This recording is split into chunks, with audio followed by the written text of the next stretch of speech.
Yo, yo, yo, what is good, y'all? This is DPS Podcast. That's Damage Per Second Podcast. Back at it once again, episode number 116. And we are back on a fine Thursday night with my co-host, with co-most, Mr. Gaming Forte. What's up, sir? What is up, man? What is up? This is like my fourth podcast this week. Actually, it's my third. No, Good it is grief. my fourth podcast this week. You know what? That lets you know that I'm back in full form. The holidays is over. I'm accessible to all of my amazing content creators and podcasters out there. It's been a great week, man. It's been good to be able to communicate and talk with the community again. But what's been up with you, man? How you been? Man, it's been a busy day, man. I've been doing that like the wife was at work, so I had to get the kids to school. I had to take care of work, which was super busy. One of my kids was sick, so I didn't actually take him to school. I just brought him back home, made sure he was good. And I've been helping my son with homework. I've been trying to finish up stuff with work, get prepared for the podcast. I just been running and gunning all daggone day. In addition to getting a little time, like a little downtime to get a little gaming in. I had a little issue on Fortnite I'm going to bring up later. I kind of posted, some people may already know, they saw my Twitter account and saw what happened. But I want to shout out some people real quick before we get really into it. Shout out to Blade X, who just hit me with the $5 super chat. Appreciate you, Blade X. He says, what's good, Slow Mo and Forte? What's good, Blade X? What is good? What is good? Spider 13 K Asante says he's gonna have to catch the replay, which is all right, man. We love those who watch the replay. Appreciate you, bro. Shout out to the Gaming Circle podcast. What's up, the big Mike? Make sure you watch all of the ads. What are you talking about? He said we like watching people that watch the replays. Watch the ads. Hey, look, I ain't about that, man. I'm just so talking, superficial. Anyway, what's up, the Ham? What's up, Stardust, Acero, Death Lloyd, Arch War, Angel, Erodimus is in the house. You know, the fresh off the assembly line from the bot factory. Appreciate you, man. Michi dies a lot. Assassin 89, Truth Serum in the house. Well, hold on, we got Fonz in the house with a $2 super chat. Says, what's up, Forte? And Slow Mo, what is up, Fonzarelli, man? Good to see you, bro. Hope you're having a good one. What's up, Fonz? Yes, sir. We got some interesting topics. A lot of stuff that popped up, like in the same, like obviously probably within the last 48 hours. It's just a lot, but and we're gonna get all into it. But first, before we do that, Forte, yo, I need to know if you played any games over the past week. I did. I played a bunch of games over the last week. What you play, man? Halo. Oh, really? You played Halo? What? I did play Halo. Who you play Halo with? I played Halo with the one, the only, the man that many slaps, the man that, the myth, the legend, the man that literally dumps on people on a day-to-day basis, slow-mo backslap. What? You play Halo with me? I did. I played with you. I played with Enrique. I played. Shout out to Hemp. I played with him. I played with Sir Taz. I've been a gaming machine on Halo for the last week. That is what I'm talking about. Now, what else have you been playing? Oh man, so I've been playing that. Been playing God of War. I've been playing in my leisure time City Skylines. Been playing that a lot too. I'm also playing Callisto Protocol. Exactly how far in God of War are you now? Not too much further than I was last time we talked. Yeah, I'm starting to feel like you ain't never gonna beat this game, man. I'm starting to feel that way too, in my own opinion. Oh my, no. I'm gonna beat it. I am. But look, if it wasn't for the fact that I've been okay, like I'll put it like this: if a first-person shooter is fun, it will always take precedent over any other game. Look, I think God of War Ragnarok's fun. No, but if it's a shooter that's funner, I'm gonna default to that. So, okay, so but is there, okay, like to kind of take that to God of War, is there another action adventure action game that you feel suits you better than Ragnarok, that you want to play more? Dead Space remake when it comes out. But it's not out yet. It comes out on the 28th though. I don't see how Dead Space compares to God of War, but you It know, doesn't have to. It doesn't have to compare to God of War. All it has to do is not bore me in certain spots and make me want to push through. And that's kind of where God of War is right now. I keep hearing that I just need to get past this little expedition part that I'm at, where it's just a lot of talking and walking and no combat. Once I get past that, is it up with in the second half. Atreus? Look, because we passed spoilers now. Is it with Atreus? Is that it? Yes. Is it with I can't Angra Dogia? Yes. Okay, that part. I know you talk. I don't know if that's how you pronounce it, but yeah, I know. Yeah, the black girl. The black girl. Yeah. Yeah. Very, very sweet. Very, very sweet girl. Yeah, very part, sweet. But it's you picking fruit, bro. Like it's a lot of fruit picking. I'm like, yo, why am I picking fruit in the God of War game? Yeah. Now I would say this: once you get past that part, things ramp up very quickly. Okay. Thank you, Fonz. Angerbodia. That's it. What did you call her? Angerbodia. No, I'm saying, what did you call her at first? That I don't know.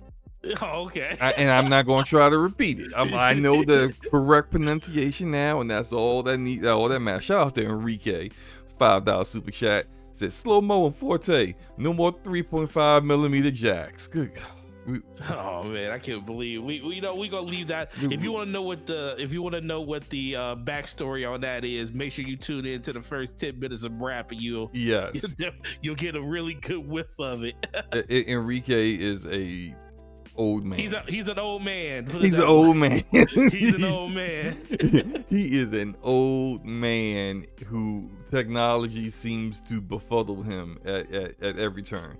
But no, so like, yeah, I don't know about that, man. I don't know if you're ever really gonna complete that game, or if you do, it's gonna be kind of like a year from now or something when you get through this year.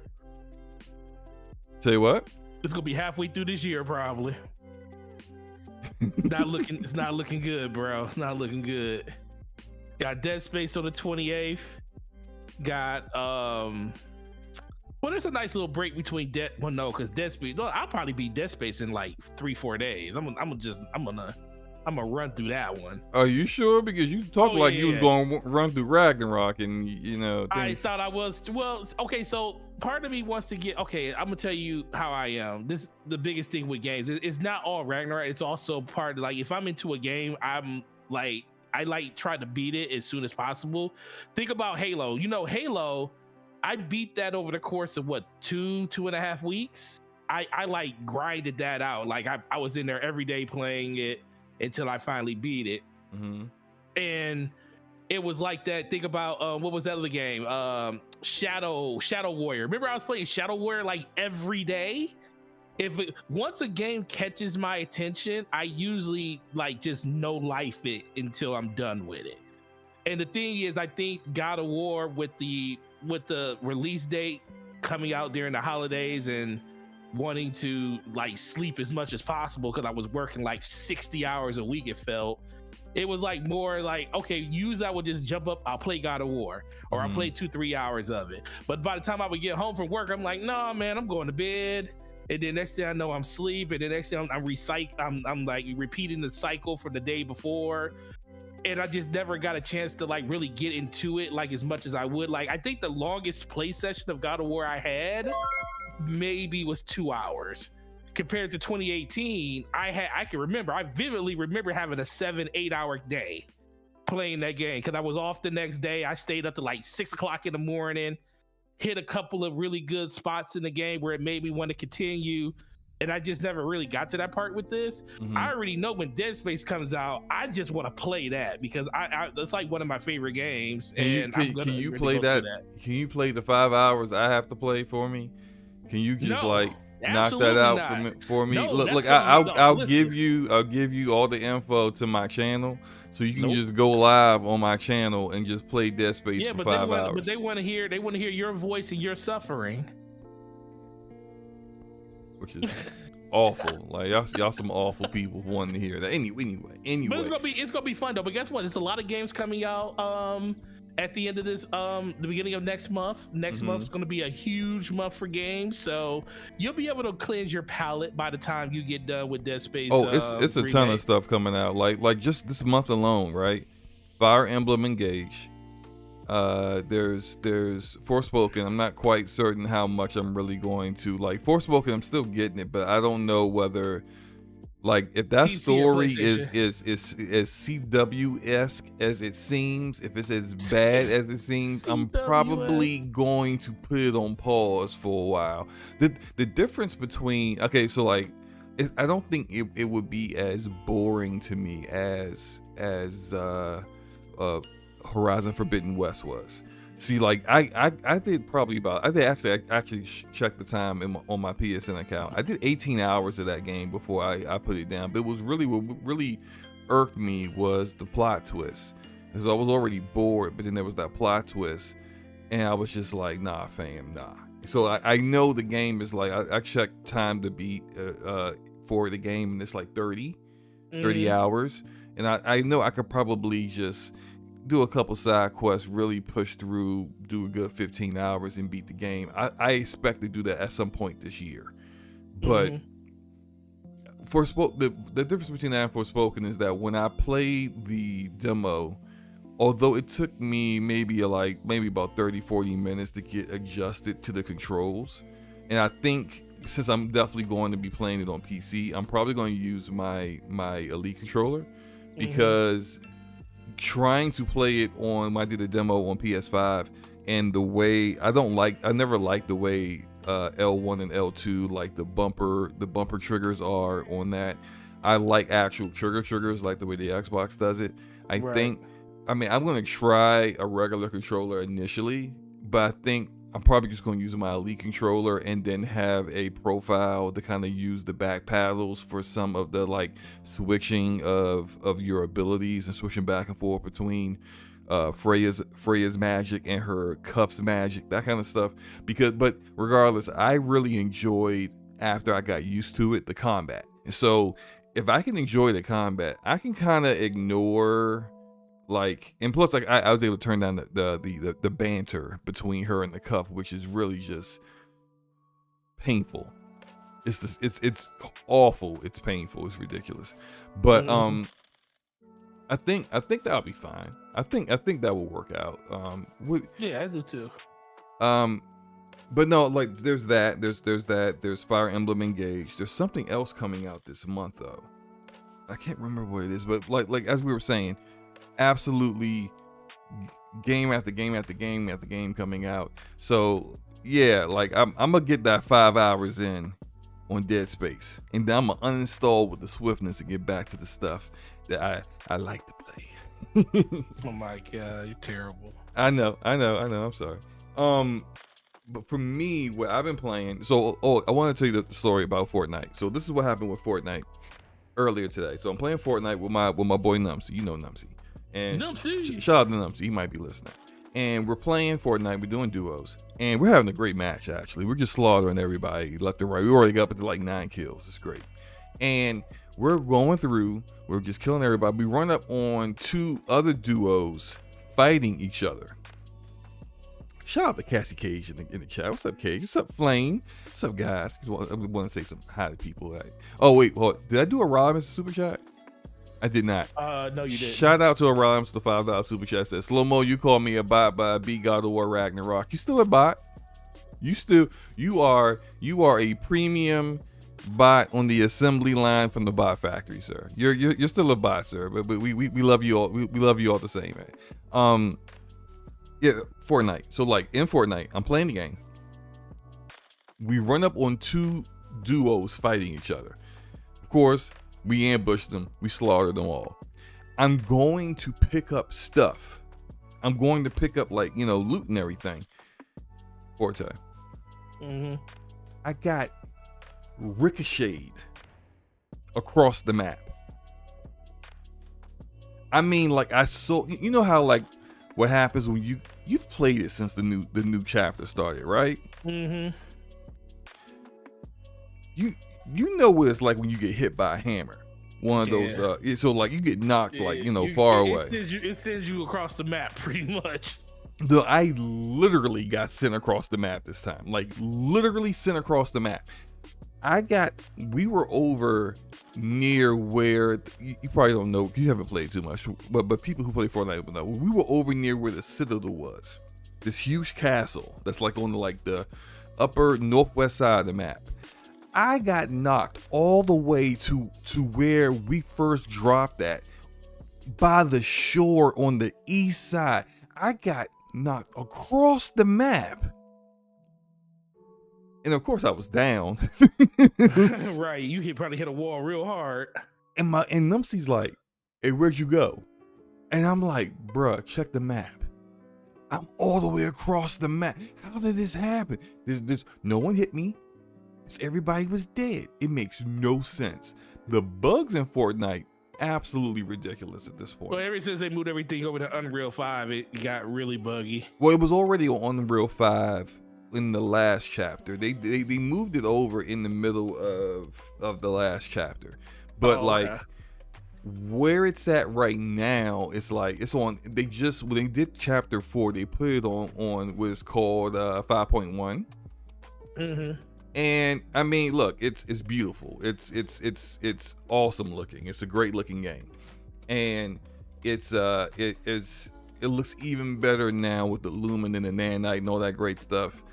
But the bugs, this is like kind of like the first time where I've really seen like Epic really struggle with fixing the bugs, and maybe like the engine is now so different and new that like they really need to get their head around it, which is crazy because like you made this engine, right? So if you really think about it, right, Unreal is the most popular game engine that's out there. Everyone's using it, and we see, and I almost made a topic tonight, but maybe we'll make a topic next week. I don't know. I wanted to make a topic talking about how like so many PC games are dealing with shader cache issues and shader stutter, and they're all Unreal games. And so when you have so many developers that have been relying upon Epic's expertise in having a great game engine, and then now they got issues, now it's like, if they can't fix their own issues with their own game engine, how are you supposed to fix it? You can't. So it's just like all these developers are struggling to get games out on PC. They struggling to keep their game right, and it's just like, I don't know, man. I want to know what your thoughts are on that real quick. But hold on, I have to address a super chat from our boys out there with the Iron Lords podcast. Shout out with a $20 super chat. Says, salute to my brothers Lord Forte and Slow Mo. I know my schedule crazy these days, but I had to send some love. Keep doing y'all thing. Cognito, that's the homie. I miss Cog, man. Cog's so busy. It's like every now and then I just be like, man, what's Cog doing? What's he? I mean, I have the Patreon to Last Stand Media, so I see him with Maddie plays all the time, and I check Maddie in with him on Sundays. But like the man don't sleep. He just be working podcasts, and he probably do podcasts in his sleep. He probably got a sleep podcast or something. But it's just like, sleep sounds. Like it's like first topic is REM sleep, and then like the next topic is deep sleep, but it's just him making noises, right? But no, it's just like the man be podcasting like crazy. But we gotta get him back on here at some point. We gotta get him back on DPS. It's been too long. Yeah, we gotta make sure that we got to put in a request, make sure that the PR team is right. We got us bringing Cognito on. We got to talk to Cog's people. We got to talk to his secretary. I don't know who that is. Well, you got to talk to his secretary who has a secretary. You got to talk to that woman too. We got to get on the schedule to get on the schedule. So like, like the first schedule, just like maybe, sometime in Q3, so maybe August. We'll see what happens. And then once we get onto the schedule in August, to get onto the schedule, maybe we can get them in like 2024 or something like that. We'll see what happens. But no, what do you what are your thoughts, right, on Unreal Engine?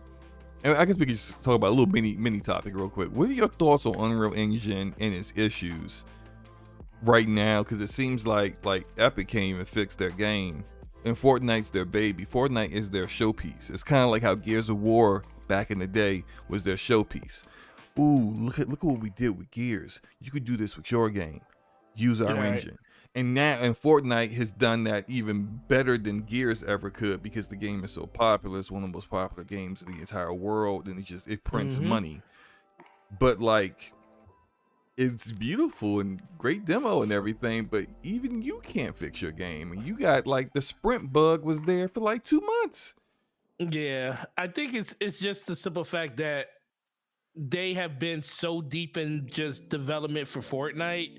I think they really didn't put a lot of thought into what they were going to do if they did have a lot of issues when it comes to switching everything over to 5 to 5.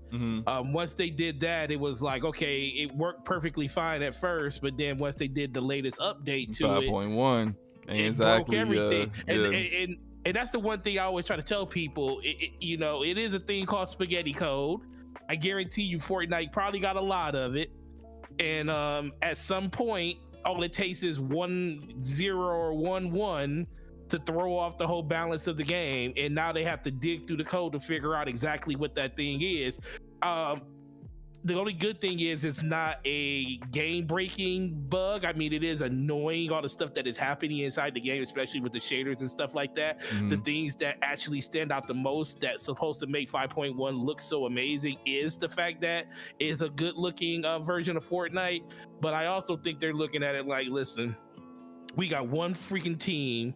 Everybody at Epic is working on this game. And they're trying to find a balance of still trying to make not content, but make, customizable skins and everything for people. Still trying to, make sure that the balance in the game is good. So bug fixes, as much as it is a very high priority, this bug isn't a bug that's going to break the game to the point where people can't play it. So right. I mean, it's still playable. It's just annoying. Yeah. I expect that this bug will probably last through the majority of this season. And when they launch the next season, you're probably going to see a completely new update that's going to fix and address a lot of this stuff.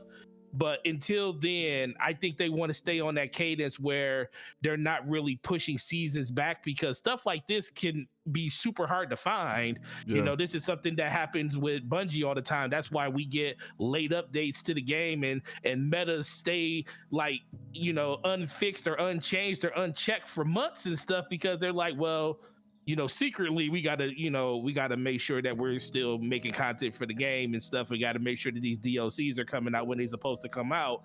And I think that's what Epic is doing. And that's just the ungodly truth to a point where you're just looking at this game is being developed. Yeah, Epic is a big company, but everybody's working on this game, and you're going from trying to have people just working on, like I said, the cosmetic side of the game to actually troubleshooting. And we all know, Slow-Mo, you being in IT, troubleshooting can take up more time than anything that you can ever do. Yeah. And that's probably what they're going through right now. Especially if you don't really have a lot of information initially on like what's causing things, or it's a very sporadic. Like I got some feedback from people on Twitter, because I posted the clip of what happened to me on Twitter where I got thrown across the map. And another guy thought, one I was surprised, one dude thought it was a feature, which was he was like, oh, this is a bug. Like, it must have happened to him, and he thought it was supposed to happen, which I can't imagine how he thought that, but whatever, right? But no one else I saw had the same thing happen. It's not happening. I don't think this is happening as frequently as the no sprint issue happened. So the no sprint issue was literally like you may have just saw me using Domino from X-Force sprinting into a house. You can't do that. You're basically just at walking, or like walking speed the entire time, which completely hinders your mobility, prevents you from being able to like really like survive fights that well. And surprisingly, I've gotten a few wins with that bug active, but I was in teams when it happened. Essentially, the only way to really fix the bug is to quit the match and then go back in. And when you go back in, the bug's not there anymore. But you can still play the game with that bug. This Right. other bug where I got thrown across the map and I'm dead, I can't. There's nothing I can do about There ain't that. nothing you can do about that, Yeah, man. I'm down. That's it. So it's just I find it a little frustrating. But I That's did why you look, got Halo. which is what I'm about to say that I played some Halo today, Mm-hmm. sir. Me and Numsy was doing nothing. I'm talking about tap dancing on people's Spartan helmets. It was great. Had a good play probably from like 10 a.m. to about noonish. But it was like a good 2 hours of fun. That's a good play testing right there. Yeah, you need to stop. All this capping, play tester. You've been playing the game too and enjoying yourself. So I need to stop the cap, man. You out here acting like, oh, we just play testing this buggy beta. We were for a while. We were, That ain't changed. but we playing the game. We having fun. It's much better We than are it was having. before. I even shouted it out yesterday on Brad that we having a good time over there, and I told people that they need to go and give Halo another try. You know, COG. Shout out to the Iron Lords. We need to get you guys back on COG. We need to get you back over on Halo, man, because Halo's fun. Absolutely. Halo's fun, man. We got to get you over there. We actually got we've been primarily playing Team Slayer. We just want to shoot people in the face. Just like forget the modes. Hey, take this point. Let's sit on. Let's grab the flag and strategize. Nah, man, I just want to shoot you in the face. I just want to shoot you in the face. Just Team Slayer, right? For the most part. But today, we did get a little tired of Team Slayer, so we went into quick play, and I played some Rumble yesterday. Oh, really? Oh yeah, that's home, baby. Rumble's home. Of course. Rumble is home. Rumble Pit is always home for Halo. Rumble Pit is home, man. Have you played Land Grab? Not since I've been back on there. I played it a lot during the initial game when they first added it in, but I haven't played since I've been back. So Land Grab and attrition, and so something that I noticed that they got to kind of get fixed is that even though it's supposed to be randomized in the modes and the maps you play, it ain't random. It's like you end up playing like the same three modes and the same three maps your entire session. I'm gonna need 343 to actually start implementing some of these Forge maps so we can get away from the 15 maps that they actually really act like it's only 7 of them that you play 6 times in a row. And I appreciate them bringing back some of the classic maps from like Halo 3 and Halo 2, like the maps that people. Yeah, why can't we get Hang 'em? Why? I need Hang 'em High. The best map that Halo has ever had. Hang 'em High and Lockout, baby. I need those. I want Blood Gulch too. I want. You want old Blood Gulch? Blood Gulch. I want old Blood Gulch. But like, here's the thing though, right? Blood Gulch is in Forge. I played I played it. It's in Forge. It's awesome. Yo, just like, I don't understand why they don't just find the maps. It's like they vet them themselves. They look at it like that. Whoever did this, they did a great job. They really brought this over in a great way. I understand like compensation might come up or something, but like, look, this has been done before where people have volunteered to do things like mods with Bethesda games or cosmetics and stuff. Like, even though like with Warframe, with Fashion Frame, they actually like compensate the people through, like, if you say go into Warframe, you see a Fashion Frame that another fan within the community made, a portion of your money of you buying that goes to them. I know they can't do that because the game's free to play, at least for the multiplayer there is. But they gotta find some way to get these Forge maps in there, because their content issues can all be alleviated through that alone.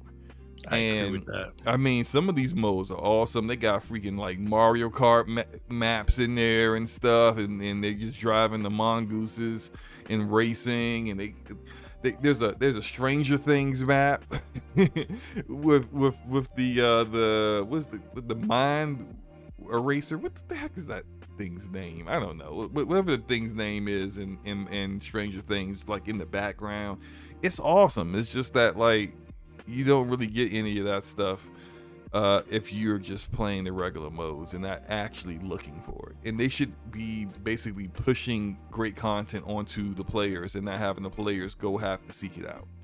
Yeah, I agree with that. Cool.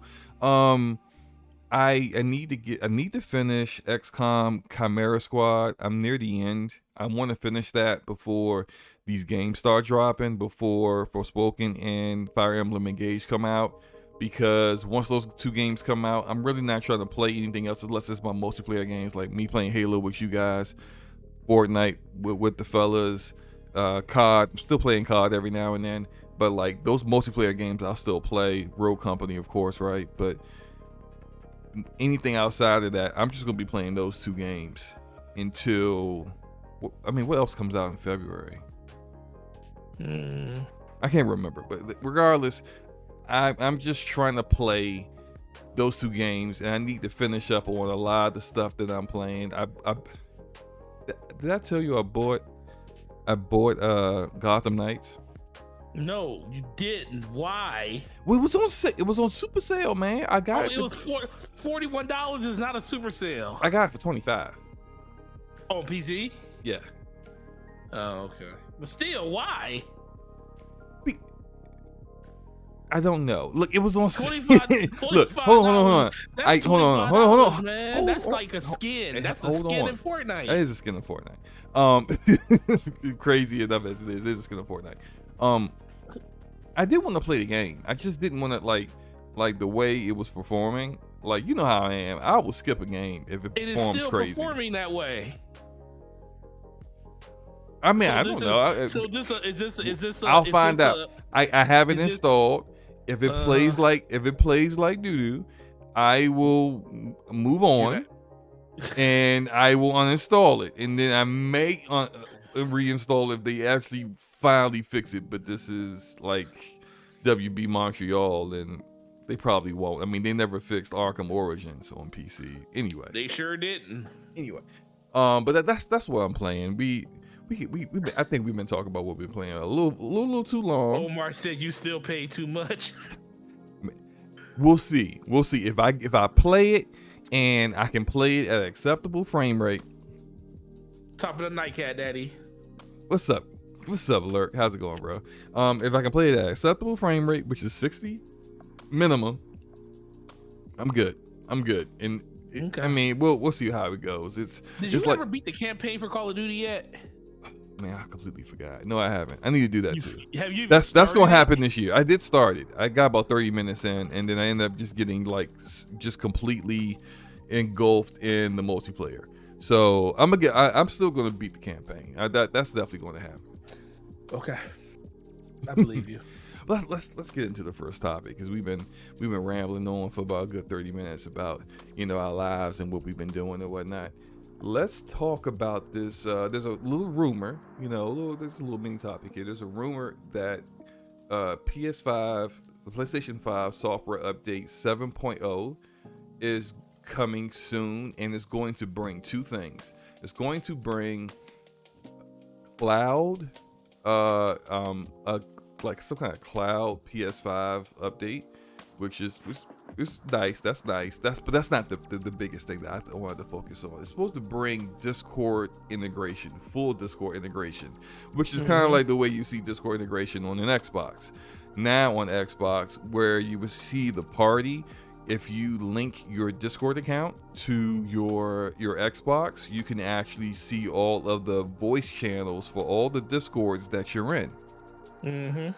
And it's real seamless. You can just choose whichever party your friends are in, and it works fine. Like I've done it multiple times with a lot of people.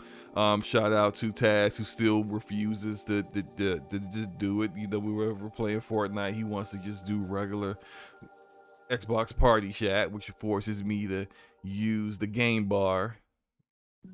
Kind of hate it, but anyway, shout out to him though. But regardless, like it's really, really seamless, and it works well, which is what everyone wants. Now it seems like that's coming to PlayStation, and it's a little later than what on Xbox. As long as it's there, right? What are your thoughts on that, man? It's about time. I mean, I feel like this. First of all, they still got the most convoluted party system ever on the PlayStation. I'm like, you got to be invited. I don't like it. Yeah, I do not like it. You got to be invited to a party. If the party's already started, you can't. You got to make a completely new party to add that person into the party. And when you shut down when you leave a party, everyone leaves the party. The party is still kind of like there. It's there, but it's only for those people that were in the party, so you can't like just invite a new person to it. Yeah, just tear down the session when I'm done. Like I don't need to keep like a log of all my sessions. But I do like the whole, if you have a group. Let's say you have a squad like the Spectres, right? You have a group chat. Yeah, you have a group chat, voice chat. That's great, but it's like you should get the option and just choose that if you want that ahead of time. Or whether I just want to get up with Forte and we'll get together and play Factions 2 when it finally comes out or something. Like we'll do that on the real Discord. Oh, of course, because it's going to be on PC at launch. Right. But no, I mean, let's say if we were, console peasants and that's what we had to do, that I don't want to have to create a whole hey, look, here's my Forte chat and here's my chat with everyone else. Like it is always there. Just I find a guy and I just go, hey, what's up? Let's link up. And it's weird. It's weird. It's different. But at least with Discord integration, that now when I say I'm playing Fortnite and I'm playing let's say Erica on PC and I'm playing with Taz on Xbox and then T-Rock wants to join and T-Rock's on PlayStation, we don't have to go, hey everybody, let's go in the game chat, because T-Rock's not going to be able to hear us in this Discord chat. T-Rock can just join the Discord chat and it just makes things a little bit easier. So hopefully this rumor is true. Of course, it's still a rumor. It was reported by Insider Gaming, Tom Henderson, and then I want to make sure I give proper credit about that. So Tom Henderson's the one that came out with the rumor. He's normally pretty reliable, so I think it's probably pretty accurate. Probably. But any thoughts about this before we move on to the next one? No, I think it's really cool. I mean, the fact that they're going to get real actual integration of Discord and not just Discord voice, I think like how Xbox has it and stuff, which I think Xbox will get some version of that, the official version at some point. They just got some workaround they got going on right now. But yeah, that's something that I really, really would like, because I think that's just the way of how it's going to be to communicate with your friends and stuff going forward. Discord, especially with PlayStation initiative to bring a lot of their games and all of their games to PC at some point, it's just going to make it a lot more easier to have cross-play, cross-progression, cross-save and everything, so you can still play with people on PlayStation that are actually on PC too. Especially when Factions comes out, I think that's going to be another one of those really, really big selling points. And I just think it makes it easier when you do have Discord integration to even set up groups and stuff when it comes to LFG and things like that. Those are normally the people that are willing to say, okay, hey, let's do this and let's all group up and let's set up a time and do this and do that. So I think it's gonna basically just make the experience a lot better for PlayStation gamers. Not saying it's terrible now, because it's not, but it's a whole nother level when you can actually have tools that you can basically do on your PC, because you can set up a lot more things and make it a little bit more fluent on your PC than you can on your console when it comes to stuff like this. It's great for people on PlayStation who play games and have friends who primarily don't just play on PlayStation. That just don't play on if you're primarily a PC or Xbox gamer, this is great for you, because you have a method of communicating that doesn't have to compromise whatever network infrastructure that Xbox or PlayStation have going on. They're just using Discord, and Discord's the middleman. It's great for everybody. I did want to move on to an interesting topic that popped up today, and something I kind of wish I would have saw the little blurb about this that kind of would have made me want to change the way my title for this topic is. So my title is Nvidia and Google join Sony in protesting the Microsoft Activision Blizzard King deal, but that's not fully accurate. Now Google may be protesting it like Sony, but apparently Nvidia is not. And I got a quote. Shout out to Everborn Saga who sent me this quote, but it's in the remarks of it. In the remarks of what they sent to the FTC, Nvidia stressed the need for equal and open access to game titles, but didn't directly oppose the acquisition, according to one of the people. So to me, I think that seems like Nvidia want one of them 10-year deals. Right. They want one of them deals. They want, hey, you passing out 10-year deals, the Nintendo and everybody. What's up? In Steam, what's up with us?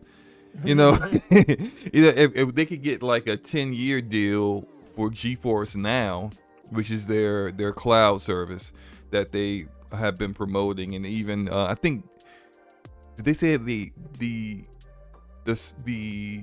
rigs that you are connecting to through cloud, I think, are 4080s now. And GeForce Now, I think that's what they announced at the CES last week.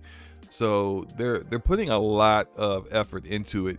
So it will make sense that Nvidia will want to get like one of the biggest games that people play, which is Call of Duty, in GeForce Now, and that might have to be another concession that Microsoft might have to give up. Which I think, if I'm them, I don't have a problem with it, because GeForce Now is minuscule when it comes to anything, when it comes to like subscription services out here.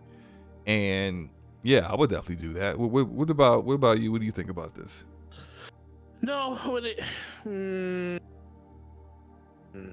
GeForce Now, I don't know. Do we need another avenue to do stuff like this, Lomo? No, we don't. And it probably won't be successful, but if you're Microsoft, like, is it really hurting you to allow that in order to make sure that you get this deal done? No, I mean, if it came down to getting the deal done, absolutely. But that's the only reason you're doing it. It's not doing it because it's really going to benefit you, because at this point, how many different, I mean, it goes in line with Microsoft's way of saying we want you to be able to play games wherever you want, however you want. So I definitely understand the move when that, if this does happen. It's just that at this point, ABK is dead to me, and this deal is dead to me until they tell me that either A, Microsoft owns it, or B, Sony prevailed and they got them to turn this thing away, and Microsoft said this is more problems than it's worth, and then we can have a more deeper conversation about how this is actually going to happen. But I do think it's a good idea, just so you can also just add it as another checkbox on the back of the list of everything that could happen with this deal, also with Game Pass and everything being also integrated into something like that. I think that would just be a really, really good way to present it. And there is a lot of people out there that have stuff like that, and it would be also nice because you'd be able to share the technology and stuff with that too, so you can see exactly how that's going to interface when it comes to just having a bunch of people being able to like remotely log in and play all those types of games on that type of device that's not always connected to an internet of, not always connected to, well, it'll be connected to an internet source, but you're really thinking about mobile phones and stuff when you're thinking about that. The Switch is a thing that everybody kind of thinks of off the rip, but something like the Nvidia Shield would also be a really, really good option too. And that's an even higher end spec PC at that point when it comes to handhelds. Yeah, so I didn't want to harp on this for too long, because we're sick and tired of this whole ABK deal to begin with. But do you think now that it's no longer seems to be just Sony that is in opposition to this deal, do you think that Nvidia showing concerns and just wanting things to be quote unquote equal, which may be a bit of politicking on their part, but Google absolutely being involved, do you think that changes anything in regards to the chances of them getting this deal done? No, I still think it's still the same, because I think at a certain point, unless put it this way. I don't think regulators are going to stop this deal from happening. I think it's going to be Microsoft that's going to stop this deal from happening, because Microsoft's going to get to the point where they're going to say it's more trouble than it's worth. Oh, so you think it's not going to go through? No, I think it's going to go through. I just you just saying if it doesn't go through, if it doesn't go through, it's going to because Microsoft just pulls out. Because I think at a certain point, they have so much money invested in it, and I guess it comes down to that, that age-old truth. Is that $2 billion to $3 billion that was going to be paid over to, ABK if this deal doesn't go through? Is that going to deter Microsoft to basically say, okay, we want to get this done sooner rather than later, and if we don't get it done by this date, then we're going to pull out? But then we also got to think, is Microsoft really going to allow this to be dictated to them in that form? Because I think as long as they want, they can fight this. As long as they can fight this to eternity almost when it comes to that. They do have it just comes down if they want to put that type of fight up. But I think if they do fight, it's gonna come down to them pulling out. I think that's why a lot of the information you keep hearing about is always about, what Microsoft's willing to do and how far are they willing to go. Are they going to pull the plug on this? Because it ultimately comes down to them. Regulators are going to basically just fight it as long as they can, but Microsoft can fight it longer. So that's how I always looked at this deal. So I do think it's going to go through, because I think Microsoft has a lot invested in it. And they kind of shown that to their fans by saying without this deal, we don't even know how we're going to compete and stuff like that. So, and I understand that's a bunch of hyperbole, but to them, you never really know how they're really with their thinking processes. And then if they don't get ABK, what does that say to all the people that they did say this stuff to? All of a sudden you can't compete because you don't have ABK. You done told people that for the longest. So now that deal doesn't go through, how does that make your platform look? Does that entice people to want to stay on your platform? Because they'll think they're on a sinking ship at that point. So I don't think they're going to give up just because they made those type of statements. Okay, last question on this. Do you think Nvidia and or Google are just being petty by protesting this? Because Google may feel that xCloud and Microsoft may be partially the reason why Stadia is dead, even though honestly it should be their own business philosophy and business model was not going to work even if xCloud wasn't a thing. But also because Microsoft opposed the Nvidia ARM deal. Right, they did. So do you think that might be there's a little onus on their part to hey, look, man, you ain't mind your business with our business, so we ain't gonna mind our business with yours kind of deal? No, I definitely think that is part of the scenario that's going on right now. I think a lot of people, an eye for an eye, basically. Corporations are petty. And when you go out of your way to basically say that we don't think this is good for, all parties involved, not for us, not for anybody. Well, trust me, when it comes to that time for you to have your back scratched, they ain't gonna be there to kind of help you with it. Right. In general, like I said, ultimately it comes down to most of these companies just don't have the will to keep fighting as much as they need to do, where Microsoft has that will. As of right now, they have that will. So it just mostly comes down to, okay, that's fine.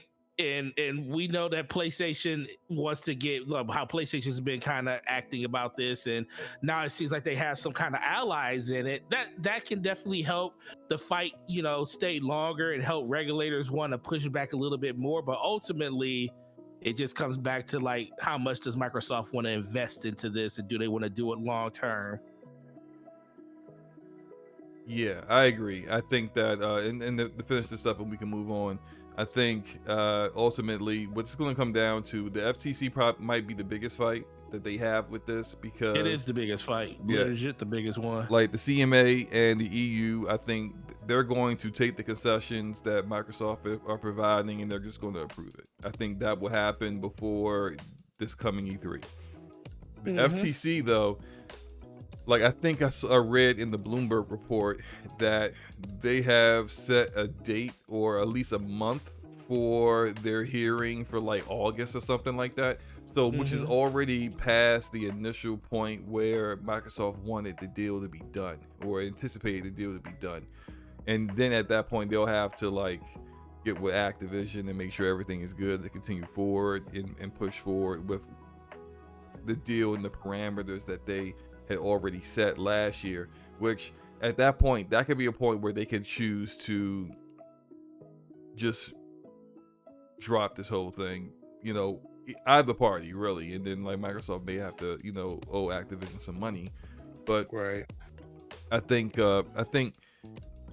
they do have the ability to just stick with this forever, because the FTC's goal really isn't to like,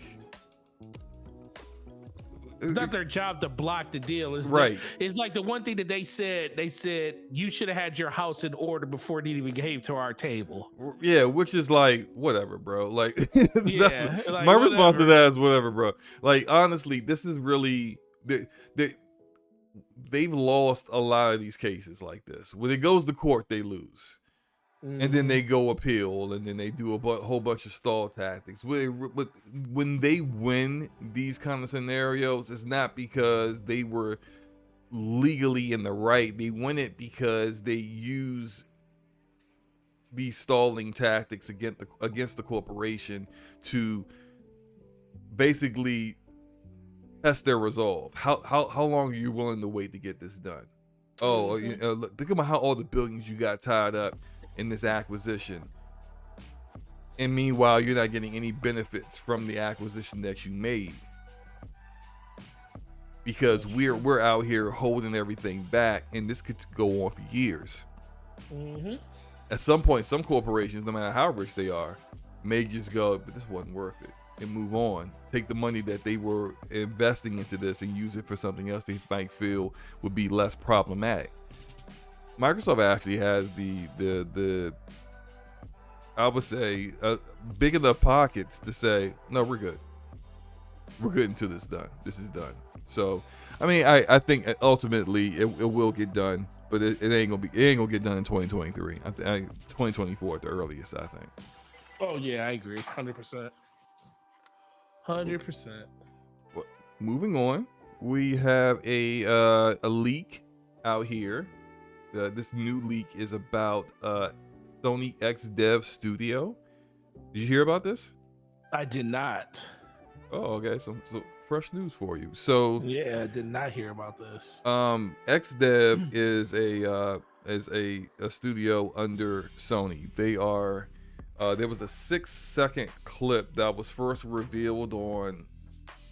You know what Icon Era is? Oh, are you talking about? Oh no, I take that back. You talk about the one with the video of the third-person shooter? Yeah, it's like a dude like on a cliff, and he's looking at like some alien thing, climb a wall or something. Yeah, like that's it. I do know about this. I thought it was something different. Yeah, I did hear about this. Yeah, I'm not showing the clip, right? Because I'm not trying to get like YouTube is tripping with the monetization lately, so I'm not trying to get like, you know, people. They come for everybody. So I'm just like I have it. I recorded it before it got ripped off the internet, but I'm not going to show it. Did it actually get ripped off the internet? Yeah. As far as I know, I don't think it's out there no more. But regardless, this is a third-person perspective sci-fi RPG, and from what people are saying, and shout out to Insider Gaming again. This is a report that came out from Tom Henderson's website. It's in the very, very early stages of development, but it looks like it's trying to be similar to like a mix of Gears of War and Mass Effect, which two games I like. I'll definitely like to see how that will work out, but I don't know whether it is a single player RPG or if it's going to be like have like multiplayer MMO elements to it. But regardless, it's not going to ship anytime soon. This thing's supposed to ship in 2026. Actually, it probably is MMO-ish because it says, I'm just seeing here that this might be one of their live service games. But all that said, Forte, what are your thoughts about this? What do you think about this game? I mean, even though we ain't gonna play it in the next 3 years. Right, yeah. First of all, I was like, when I first saw it, I was like, man, that frame rate looks terrible. But then I was like, yeah, it's just Chip Forte. It's just it's some alpha, It's super, pre-alpha, super early. Like whatever you can pick before alpha is that. And I'm like, okay. The final product might not look anything like what we saw. Nope, nothing like we saw. But no, I did. I got like the Mass Effect vibes from it, with the giant tentacles flying through the air and stuff, with the gun and everything. And I really like it's like, you could definitely tell if you glean from that trailer or that video, they definitely seems like scale is a big part of the game. And then it also looks like they're going for a lot of draw distance, because even with the enemy like right there in the focal length, you can definitely see far out into that landscape that they have going on in the background too. So that was a really cool trailer, and it also gave me, and I was talking to Fonz about, I wouldn't call it a trailer. Not trailer. I mean, we saw this clip. video. Yeah, this clip. When we saw this clip, I was talking to Fonz about it, and we came to the conclusion like it also has a lot of Resistance looks to it too. And I was thinking like, man, could they actually come back and make some type of Resistance MMO game, or like some online Resistance game? Because that is another thing that a lot of people wanted them to, come back with, is Resistance. And now we all know Insomniac is out doing a whole bunch of other stuff right now, but it doesn't say that they can't, have other studios basically work on that with the blessing of Insomniac and stuff. So I think this is just another good direction to hand in when it comes to stuff like this, because I do think that the sci-fi market, as much as some people don't like it, I think that there's a lot that can be done in that market, especially when it comes to an RPG element. We really haven't had anything since Mass Effect that really captured like the true nature of what sci-fi really is. Not like sci-fi where it comes to like, when you're thinking like Dungeons and Dragons, like Dragon Age, because that's sci-fi too, but that's more fantasy. That's more fantasy. That's more fantasy. Yeah. So I'm talking about like super futuristic tech and stuff, and it's just in a futuristic world. And Mass Effect was like the one thing that hit on all cylinders when it came to something like that, and we never gotten anything outside of that, especially since Mass Effect 4 Andromeda fell on its face a little bit. So I'm definitely looking forward to seeing what this actually is, and if it is something like a online MMO type game, that's fine, but I would prefer it to be more of a a curated experience that has a beginning and an end, that you're not really consistently just going through it. Then they have a couple of DLCs that do it. I kind of miss games like that to an extent now, but yeah, what I saw, I was like, yo, this looks really cool. And I hope that it's something that we actually do see this decade and not next decade. No, I mean, it's they have an idea of I think when it comes to Sony, they have a better handle on like project management when it comes to their games, and than most companies. And so even when stuff gets delayed, go ahead and say Microsoft. I'm just saying in general, everybody, okay? Because like even the next publisher we're going to talk about has these issues, but I think they got more issues. Well, they got a lot of issues, but like I think when it comes to Sony, when it comes to their publishing, that like if they think it's going to come out in 2026, probably going to come out in 2026 at the latest 2027. Like it's not going to get delayed too far, or even if it even comes out at all, because like one of the things that I think is kind of problematic with stuff like this, when you hear about a leak of a game that's unannounced, there's no guarantee this game ever really comes out. A lot of games that are unannounced to make it canceled, and we hear about these games from time to time, and oftentimes the reason why they get canceled is it just wasn't going to work. The idea, the premise, the project was just maybe too ambitious for the studio or where technology is at the moment. And a lot of times the publishers don't want to talk about a game if they're not certain it's really going to come out. If they're a little uncertain, it's like it's very creative, but there's a lot of risk involved with it. this might get canceled. We don't want a scale bound situation. Nobody wants that. Where Right. you announce a game and you show it a few times, and to come to find out it's just not going to happen. Then there's all that backlash from the people that actually wanted it, and so who knows? Like, this wasn't announced yet, Right. so this could just not happen at all. We don't know, which will be unfortunate, but that's the way the industry works and stuff. So, Nope, you're correct. anything else you want to say about this before we move on? No, man, just looking forward to whatever. I mean, that's one thing about these games, all these live service games, these 10 games that they got coming out. I'm just more interested in seeing exactly what direction they're actually going with a lot of these games, and seeing what kind of new formula, because this is going to be a different formula when it comes to what Sony normally puts out. And I'm definitely looking to see exactly, or hoping to see not a drastic change, but a change to the actual formula itself. Agreed.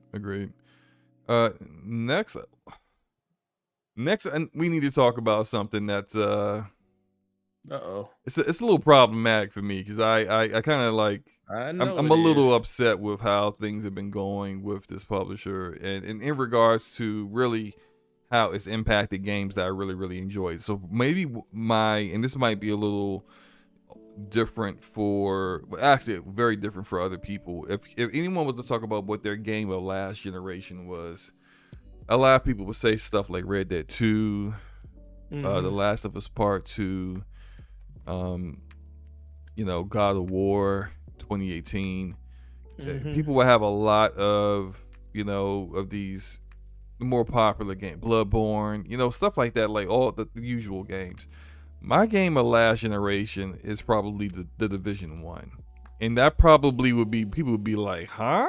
But like, I mean, if I look at how much time I put in that game, and it's one of the very few games on Xbox I actually 100% it, which was not a easy feat considering everything you have to do that.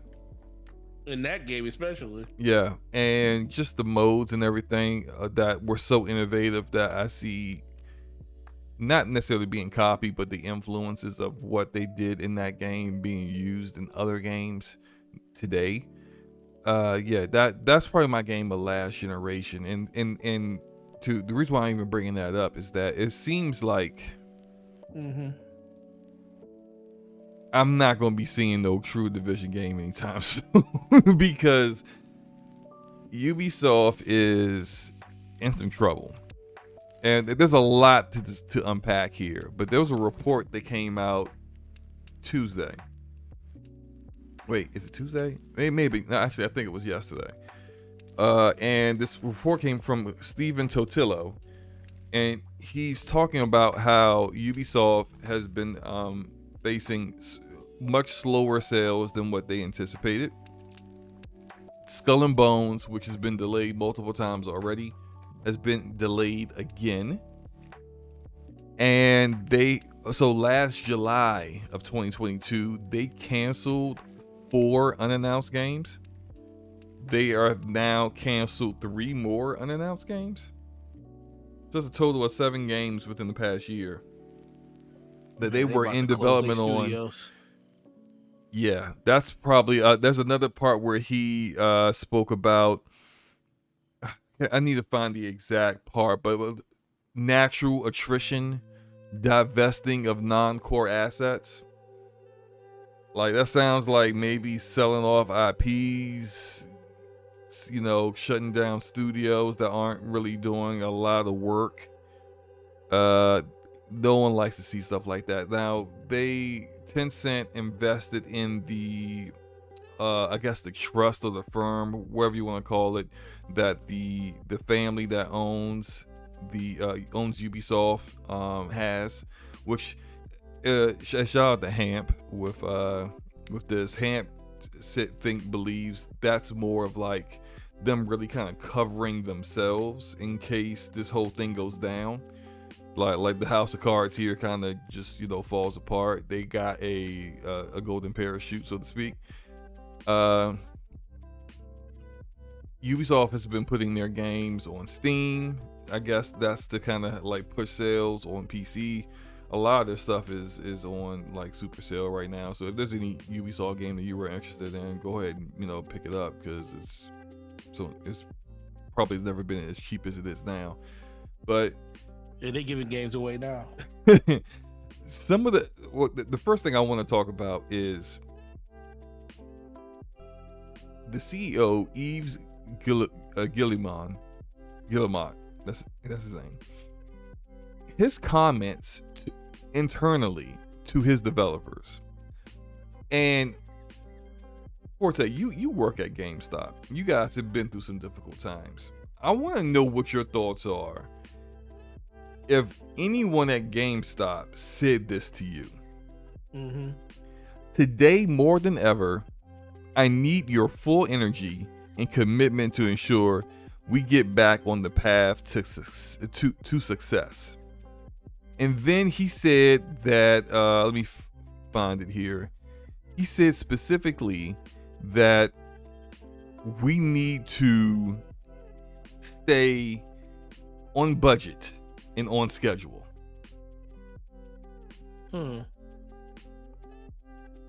Stay on budget and on schedule. Yeah.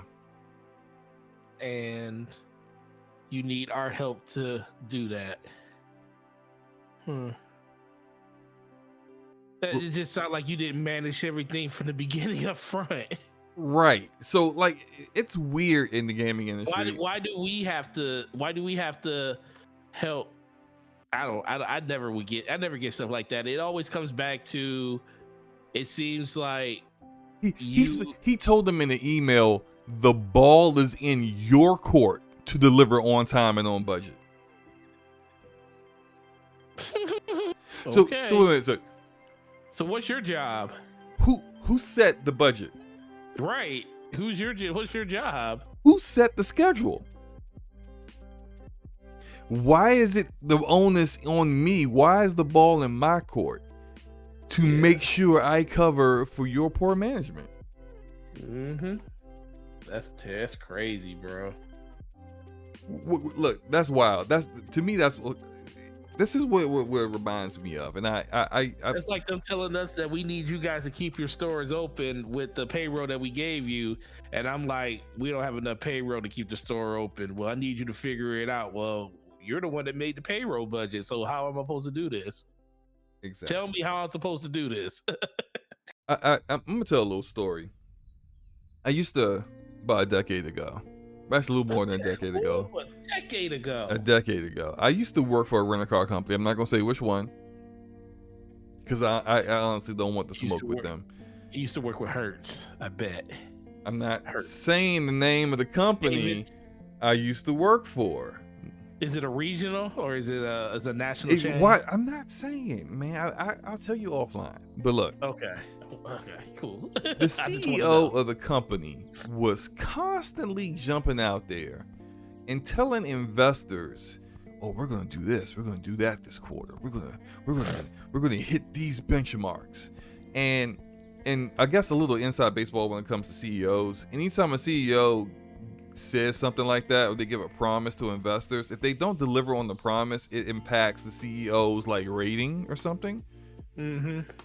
So the CEO of our company, everyone would just kind of just do like this mental sigh whenever we would hear things like this, because we knew it was illogical for him to say what he said, and we knew what it meant to us. It meant that we were going to bleed in order to make sure that he hit his benchmarks.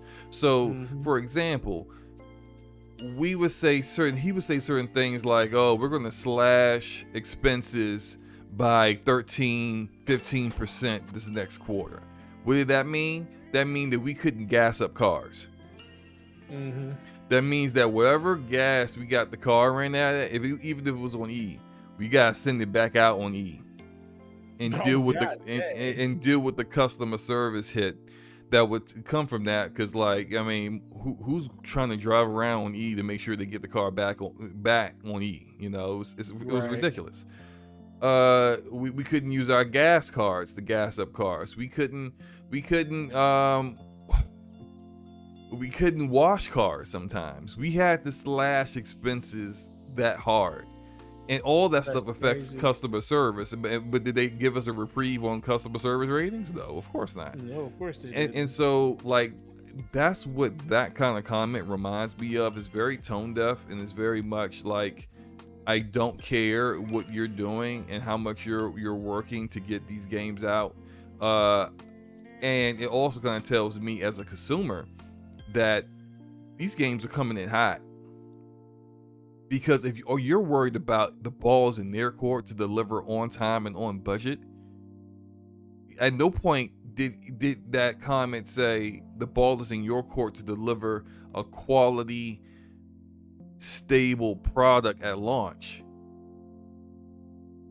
I don't think you care about that. You just care about getting the game out, which, I mean, when you're in the issues that you have, the issues that Ubisoft currently has now, where sales are disappointing, games have been disappointing, you have announced games that people have hated the announcement of, you're consistently going out here and not being the Ubisoft of old, which was fairly innovative, but more along just trying to catch the wave of whatever is popular that's out there. Oh, live service games are popular now. We're just going to take our IP, slap it on any kind of other successful, game design and try to see if that works, kind of deal. And it's like, you're not going to, it's not going to work for you in that way. That's not how you're going to be able to be successful. Your games aren't going to blow copying other people's games. I've been doing a lot of talking here. What are your thoughts about Eve's comment, like, overall, and what that is maybe doing to the developers? Oh man, it's frustrating because ultimately you already have an issue, kind of an issue, when it comes to the creative direction of a game, or just the creative structure of what you're creating and the timetables you have when you're basically being, just when you're under deadlines. Like, this is the thing, most of these developers, not even most, all developers know that there's deadlines, and they know they have to adhere to these deadlines. And it gets real frustrating when a lot of this stuff that does happen behind closed doors and meetings and these status calls and these cold calls and stuff, is the fact that decisions are being made at the health of the game, but not at the health of the developer.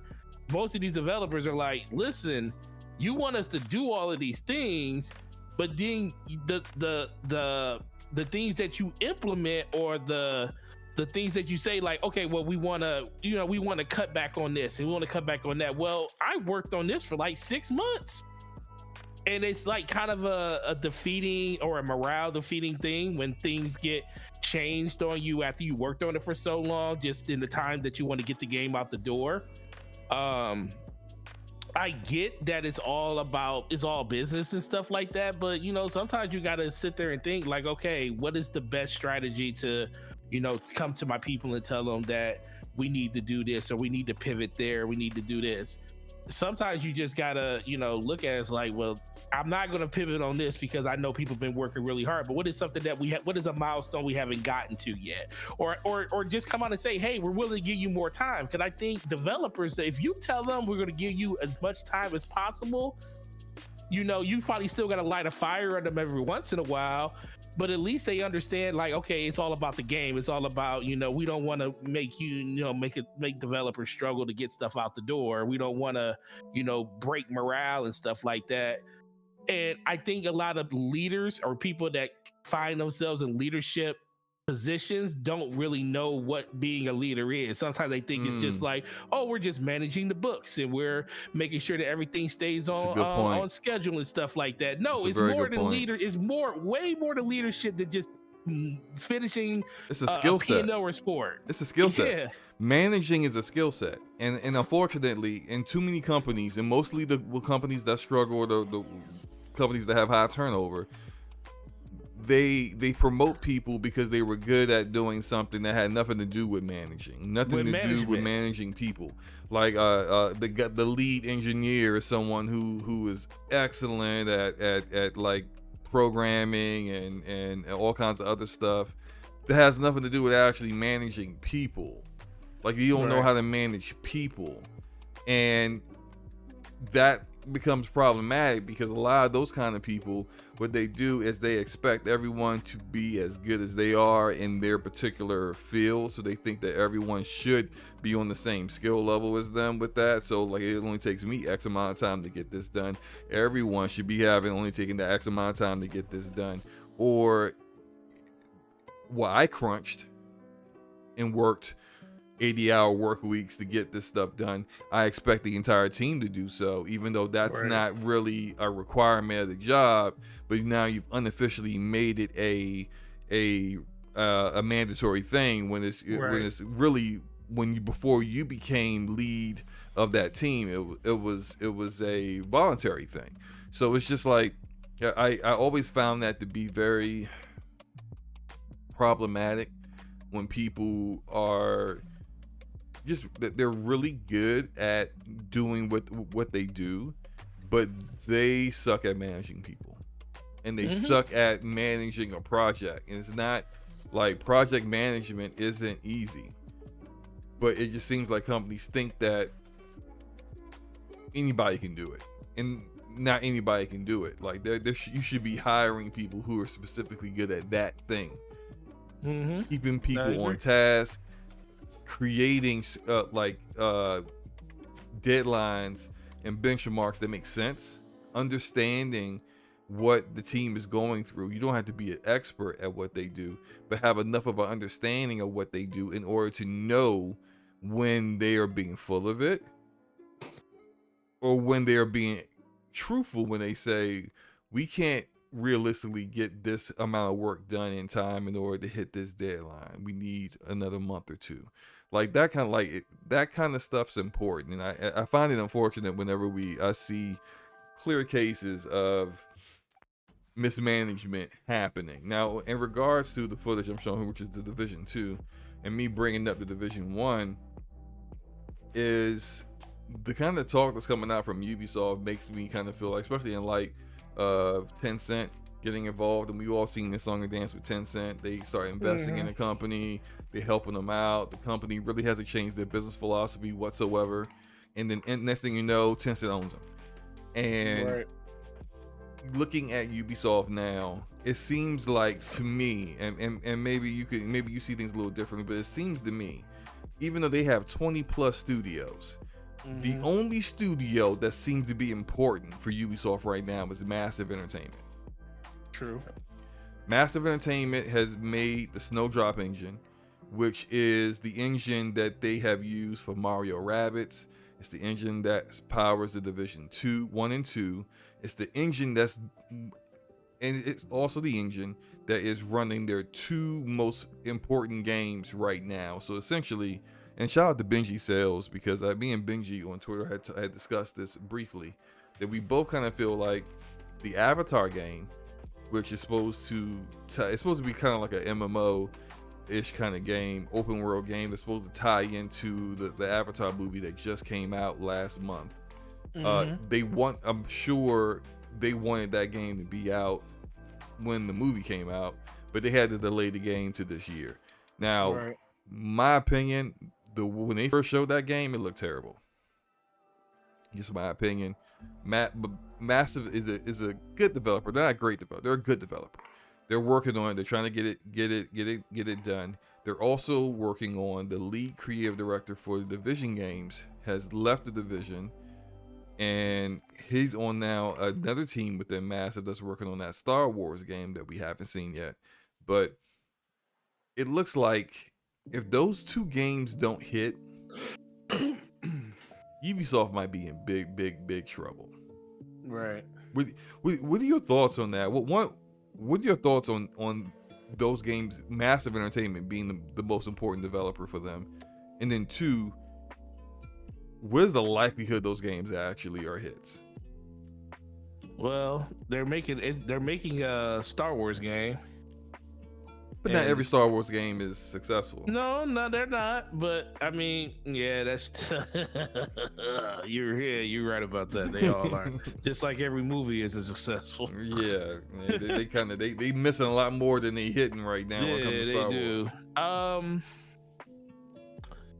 Oh man, that kind of sucks, man. Because you know, Massive is by far their most, well, if you want to talk about as of late, it's probably their most, you know, their best developer they have. But even though I can't remember the name of the studio that did the Assassin's Creed Valhalla one, that was actually a really, really good game. So You know what? They have a lot of studios. They have more studios than any other publisher out there yeah, they or do. platform. A lot of their studios, like there's Massive Entertainment, there's Red Storm, but a lot of their other studios are like Ubisoft Budapest, Ubisoft Milan, Ubisoft San Francisco. Like it's just not like it's just random Ubisoft in a city, you know, like and they're like all over Ubisoft Shanghai, you know, it's just Ubisoft Dubai. Right, there probably is a Ubisoft Dubai. I wouldn't even surprise me, but it's just like it's always just like a Ubisoft France or whatever, Paris, you know, Milan, and there some of those studios are big. Some of them are like 50, but only 50 developers, and some of them are like 200. But like they're so just random and out there. But like Massive Entertainment is like 800 plus developers. They're like the size of Bungie. Red Storm is like 200 developers. They're like the size of Obsidian. And it's like you got these two, your biggest developers, and they're tied up with all these games. Like, sure, the other developers are helping, but they're more support studios than let me not minimize it too, because like they're studios that are making the Assassin's Creed games, the Ghost Recon, the Rainbow Six stuff. Like the Rainbow Six team, Siege team is still there and all that. But it's just despite the work they're putting in, you're still in this position, you know. And a lot of the stuff that they've tried has failed, you know, in really horrible fashion. So I don't know, like I don't want to harp on this for too long. I just kind of feel like they're in a really, really bad spot, and I would hate for them to no longer be around. Like no one wants to see that. No one wants to see like all that IP just go into that dustbin. But I mean, let me ask this question, and we could move on to a new topic. Where do you see Ubisoft in a few years? Do you see them being still being an independent publisher, or being acquired by somebody? Being acquired by somebody. Who? Ooh. Wow. Honestly, it really comes down to what happens with this Microsoft deal first. And I do think it really comes back to how invested Amazon really is into their gaming. You saw they just picked up, I forget the name of the Why Amazon? they just picked up. Because you want to think outside of the big three. You think Amazon might buy Ubisoft? I think Amazon could. I think Amazon's more likely to acquire Crystal Dynamics and Eidos Montreal at this point. Well, no, I agree with that too. I just think Sony's off the books, because I think if they did make a publisher push, it's going to be for Square. Right. So I think I think Square is the first thing on their list compared to anything else. Now, Apple, if they really want to get into the whole gaming thing outside of just having the iOS store and stuff like that, which is very, very done very, very well for them, they can get into it. Sony's not. I mean, Sony has a really, really good working relationship with Ubisoft. Really good one. I mean, they have. I mean, it's like the only developer that they ever had a cross game with their main IPs and stuff, or their main character IPs. So that actually could be another push too. I don't think that it would actually. I think that's more unlikely. So I think it really just depends on what Microsoft. If Microsoft can get this Activision deal, I don't think that Ubisoft would be on the table for them. Even though a lot of people probably say, well, they can easily afford Ubisoft. I just don't think Microsoft would do it at that juncture if they get Call of Duty, because they really don't have to. But I do think if Amazon wants to compete in the gaming sphere, then Ubisoft would be an easy purchase for them, because it would just instantly give them some type of built-in. It gives them a built-in developer that they can actually, have publish their games. And I don't think they would take their games off of consoles because that's where all the money is. But I do think they would actually find a way to actually make that deal work so they can actually get benefits on their Luna platform or whatever their platform is at that time. I think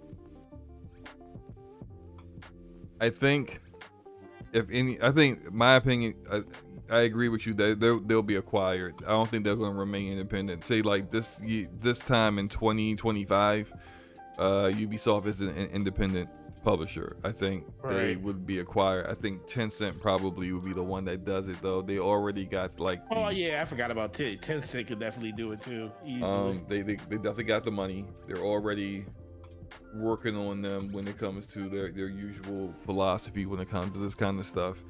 And if it's going to happen with anybody, I think Tencent would keep them multi-plat. Yeah, Tencent would keep them multi-plat. So that will make sure that the games are always still going to everybody and not literally just, becoming locked down to a few platforms. Of course, PC would get everything, right? But like either PlayStation or Xbox would get excluded if it went to one or the other.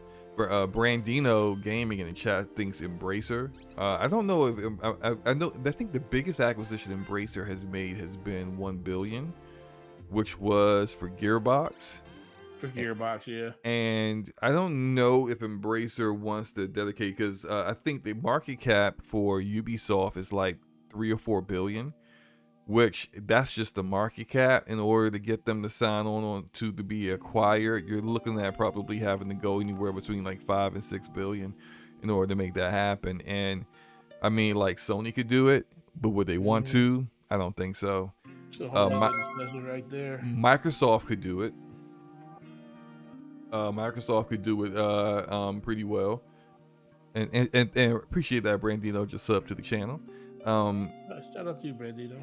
But like Tencent and Amazon, Google, Apple, they could spend that kind of money there easily and get that done. I don't know if Embracer is I'm not saying Embracer doesn't have the money for that. I don't know what their money's like. I just don't like. I haven't seen them make that kind of acquisition of that price before, and then they're already managing like a 1,000 studios themselves to go take on all of Ubisoft studios too. That's a monster to have to manage. We managing like 40 plus studios total. Yeah, that'd be really tough. Microsoft, I don't even think Microsoft would even want to do that. I don't think they would either. I don't think anybody wants to manage all of those studios. They probably end up shutting a lot of stuff down, which would then also a lot of not be good. redundancies and stuff. Yeah, they probably end up shutting a lot of those studios down, which will lay off a lot of people. Which also no one wants to see that either. Nobody wants to see that happen either. Yeah, but I don't know. We'll see. Hopefully, Ubisoft sticks around so I can get a Division 3 eventually, but. We'll see what happens. I know you really want that to happen. Yeah, that's all I care about really with them. No, moving on. We got some interesting news, and it's weird because over the past month, there's been a lot of like stuff coming out about playground games.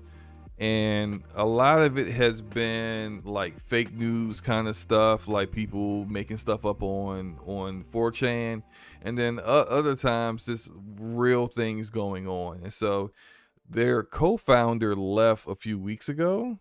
I forgot the guy's name, but he left Playground Games a few weeks ago. And then also the creative director for Forza Horizon 5, so the last Forza Horizon game that came out, that director has now left to go start his own studio with a young lady who was like, I think kind of like a business manager for Sumo. And they have created a new studio called Maverick Games. And so they've left, and maybe half a dozen other Playground Games developers have left this Playground with them as well. And they made Maverick Games, which is they want to be a big AAA studio. They want to grow to 140 developers. They're currently only 10 right now. They've got the seed money, and they've got the funding and investment in order to help them grow. And they're working on their own AAA game is unannounced. They haven't really got too deep into it, of course, because they just got started. But there's been a lot of talk about this, and what does this mean for Fable, which makes no sense whatsoever, because the guy, his last name, I think his name Mike Brown. Yeah, Mike Brown. Didn't even wasn't working on Fable.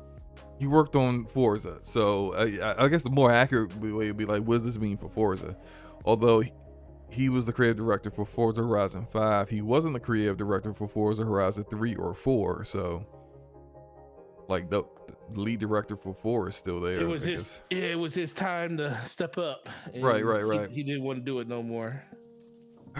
Oh man, shout out to Dirt in the chat, hurting me in all the worst ways. We'll see a Rise 2 before we see Division 3. So he basically what Dirt saying, I'm never getting in Division 3 because we ain't never getting a Rise 2.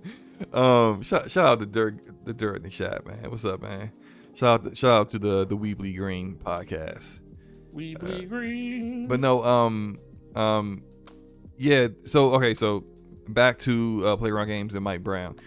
He did a interview, and I'm gonna find the information on that. While I'm finding that, Forte, what are your thoughts about this new Studio Maverick Games? No, I think it's I think everybody should have the opportunity to go out and do something on their own, and want to have the creative freedom to produce and make what they want to make. I do also think that to an extent it really comes down to, some people are going to say, well, why does he have to, leave? Well, like, what was the reason? Like, some people are going to say, well, Microsoft can't keep developers, and I'm like, well, sometimes developers just don't want to keep making the same game over and over. It's the nature of the industry. Yeah, like he probably, like you said, he's been I think he did say something about making games, and he's not really a huge racing person. He's more into the RPG element, and he's not really working on the Fallout on the Fable game. So he's like, I kind of don't want to keep making racing games all my life. Mm-hmm. And trust me, and some people don't know this, but some of these developers take jobs like this because it's a good stepping stone to get into the industry. You can get in making whatever game, you're gonna do it just to get just to get the practice, to get your name out there. And then after you do it for so much, you're like, nah, I don't want to do this no more. I want to make something else, or I don't want to keep making Madden or NBA or Call of Duty games. I want to make my own game, and at a certain point, frankly, it's hard to do that. Yeah, he actually said that. He said that in his interview. He said, I'm more of like an open world guy, and he even says the game they're making is an open world game. He's like then a racing guy, which makes sense to me. I'm not saying I hate racers. I like Forza Horizon. I'm a casual racing kind of dude. I'm not like, you never catch me like Forza Motorsport's coming out in a few months. I'm not playing it. I'm not even going to install it. I'm not going to touch it. I don't care about simulation races. Don't care about Gran Turismo. I'm not getting a steering wheel to play. No, I'm not doing none of that stuff. I don't care. I'm not doing that. I can't imagine working on a game for years, and it's the kind of game I don't care about. Like, it makes sense. Like, these are veteran Playground Games developers, and we have to be fair when we see developers from Naughty Dog move on, Rockstar, Sony Santa Monica, Insomniac, go down a list of great developers and their great development studios, and their developers move on.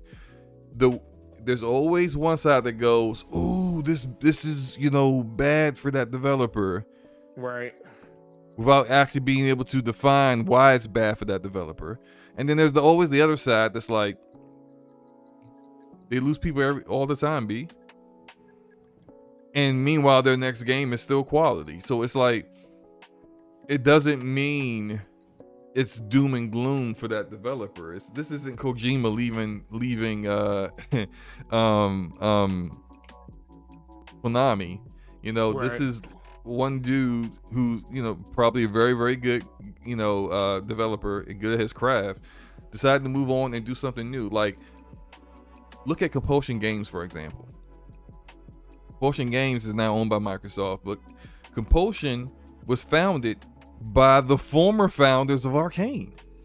They were. And they got tired of the AAA like development cycle, and they wanted to do something different. And so that's what they did. Like this happens all the time. This is just an organic part of the video game industry. At least in my eyes, that's how I see it. What are your thoughts on where what this might mean for Playground in the future? Because it seems like that's what everyone seems to want to talk about. Playground gonna be fine. They have a lot of, like you said, you got to first of all, Forza Tech was built by Turn 10, who is the proprietary engine owner for this game, for that engine in general. Mm-hmm. These people, or the main person of the studio, didn't make the two influential, well, the one influential one, which was Forza Horizon 3, right, which is the one that started this whole trend of where they are now with Horizon and stuff. And honestly, a lot of people want them to change it up a little bit. So even if they did lose somebody, some people want the formula to change with Horizon, and maybe this is going to be probably closer to the first step of doing that, when you got people that leave that are really, really good and have a really good knowledge of what the game actually is. Sometimes is having fresh sets of eyes set on the game is a really, really good thing. That makes sense also to something that Brown said. He said that he kind of spoke about wanting to do things different and not wanting to attempt new things and be creative, and not just doing what works because it remains on schedule. Which, if you think about, like, Forza has never had issues, like Playground's never had issues not getting games out on time, having to delay their Forza Horizon games. Neither Turn 10 with the motorsport games, really. Like, and yeah, you're right, and he's also right about the Forza Horizon games. What really has changed from 3 to 5? Right. Not much. Not much. And so if you're out here and you're working on a game and you did a great job, your game goes at 92, 93 Metacritic score, everyone loves your game, and you know what's going to happen for the next 3 years if you stay at Playground. Forza Horizon 6 is going to be the same exact thing. You're going to do the same exact stuff, the same exact way you did last time. It's just, it's going to be new cars and a prettier engine. That's it. Yeah, that's it. And so, yeah, if you want to try something different, if you want to keep that edge that you have, that drive to make great games. Not saying you can't make great games if you are just making the same thing over and over again, but you can lose that drive very easily if you're not doing things that motivate you.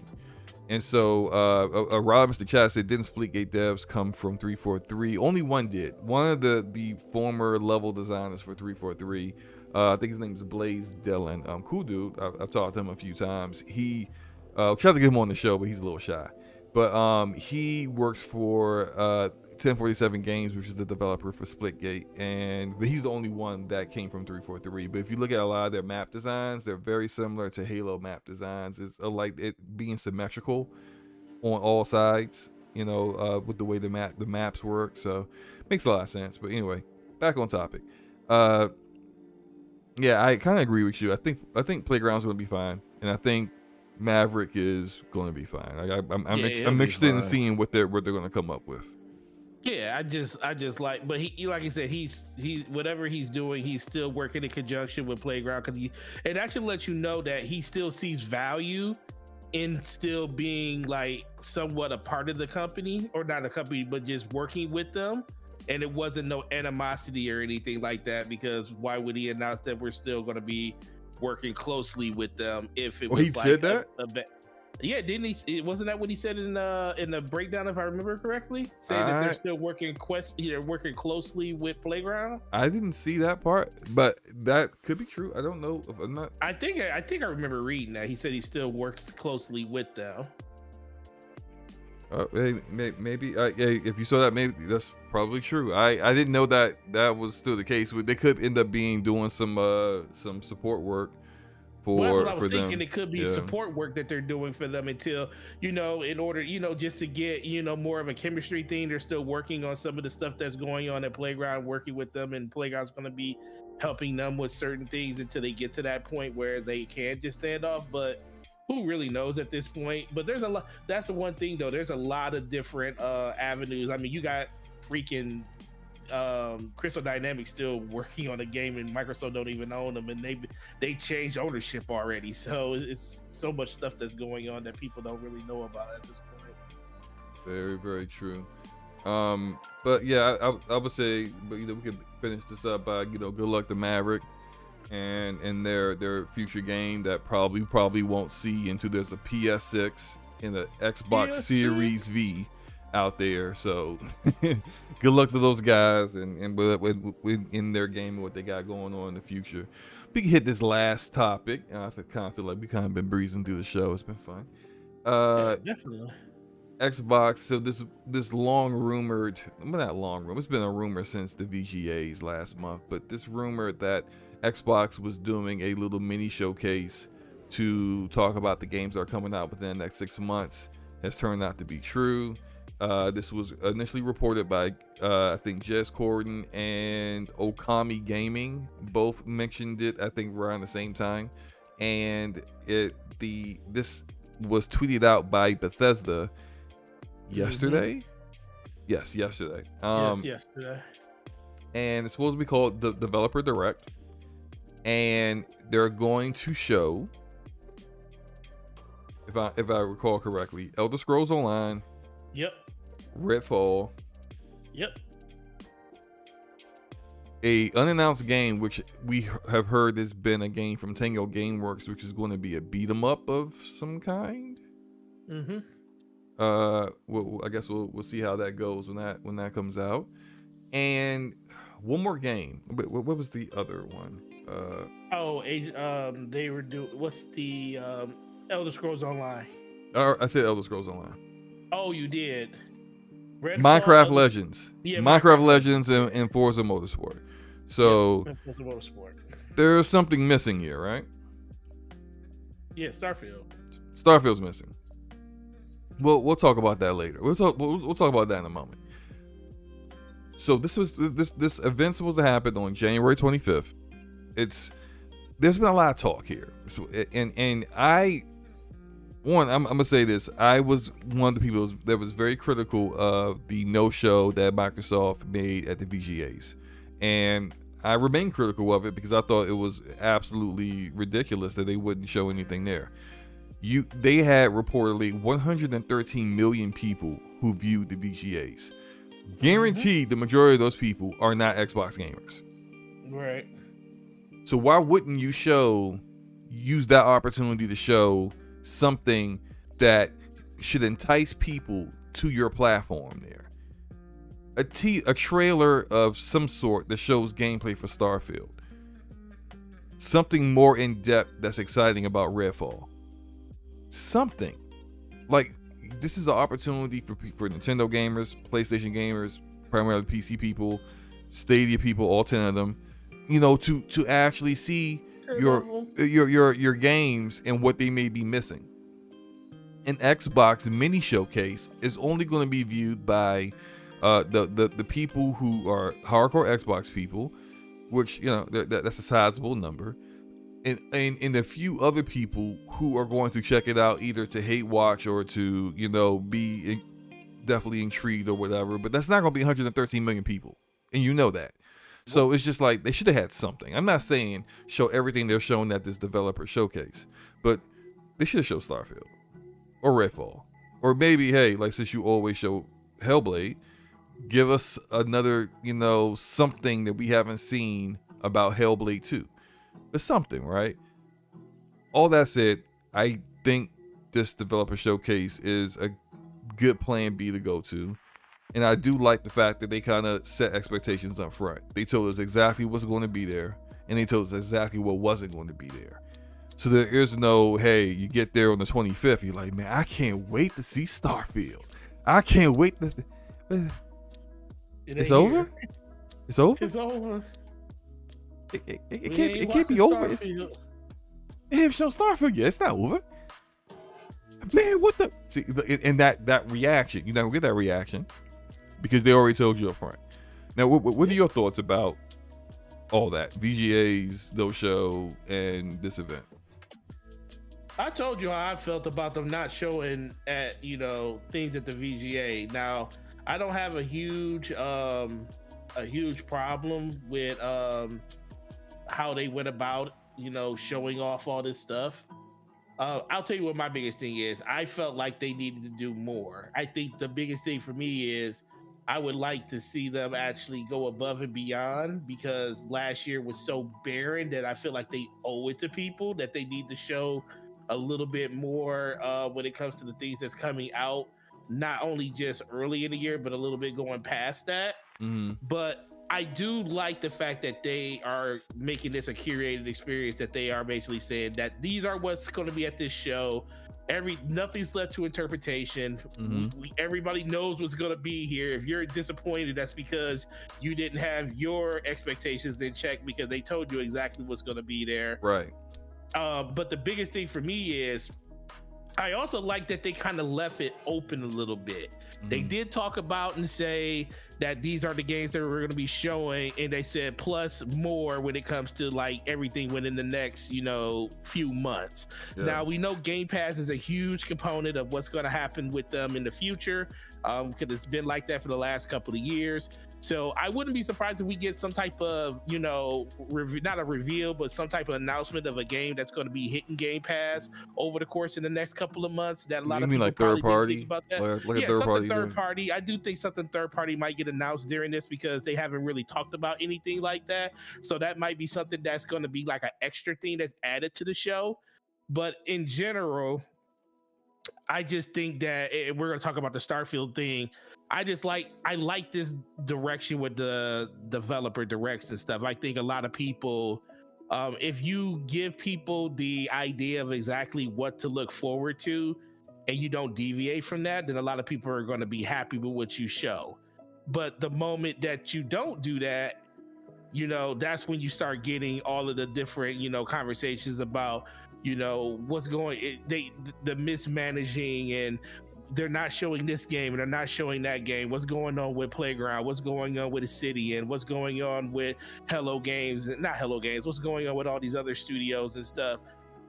They kind of put that to rest with this announcement. Now, how they go about, talking and showing this to people on a consistent basis when it comes to more, that's up in the air to be interpreted. But I like what they're doing right now, and I hope they don't space these out so much to the point where it's like every 3 months. It would be nice if it's like every other month, or some people will probably like every month, but I'll say every other month. You think this might be a replacement for Inside Xbox, which is now they needed to replace that show because the name itself.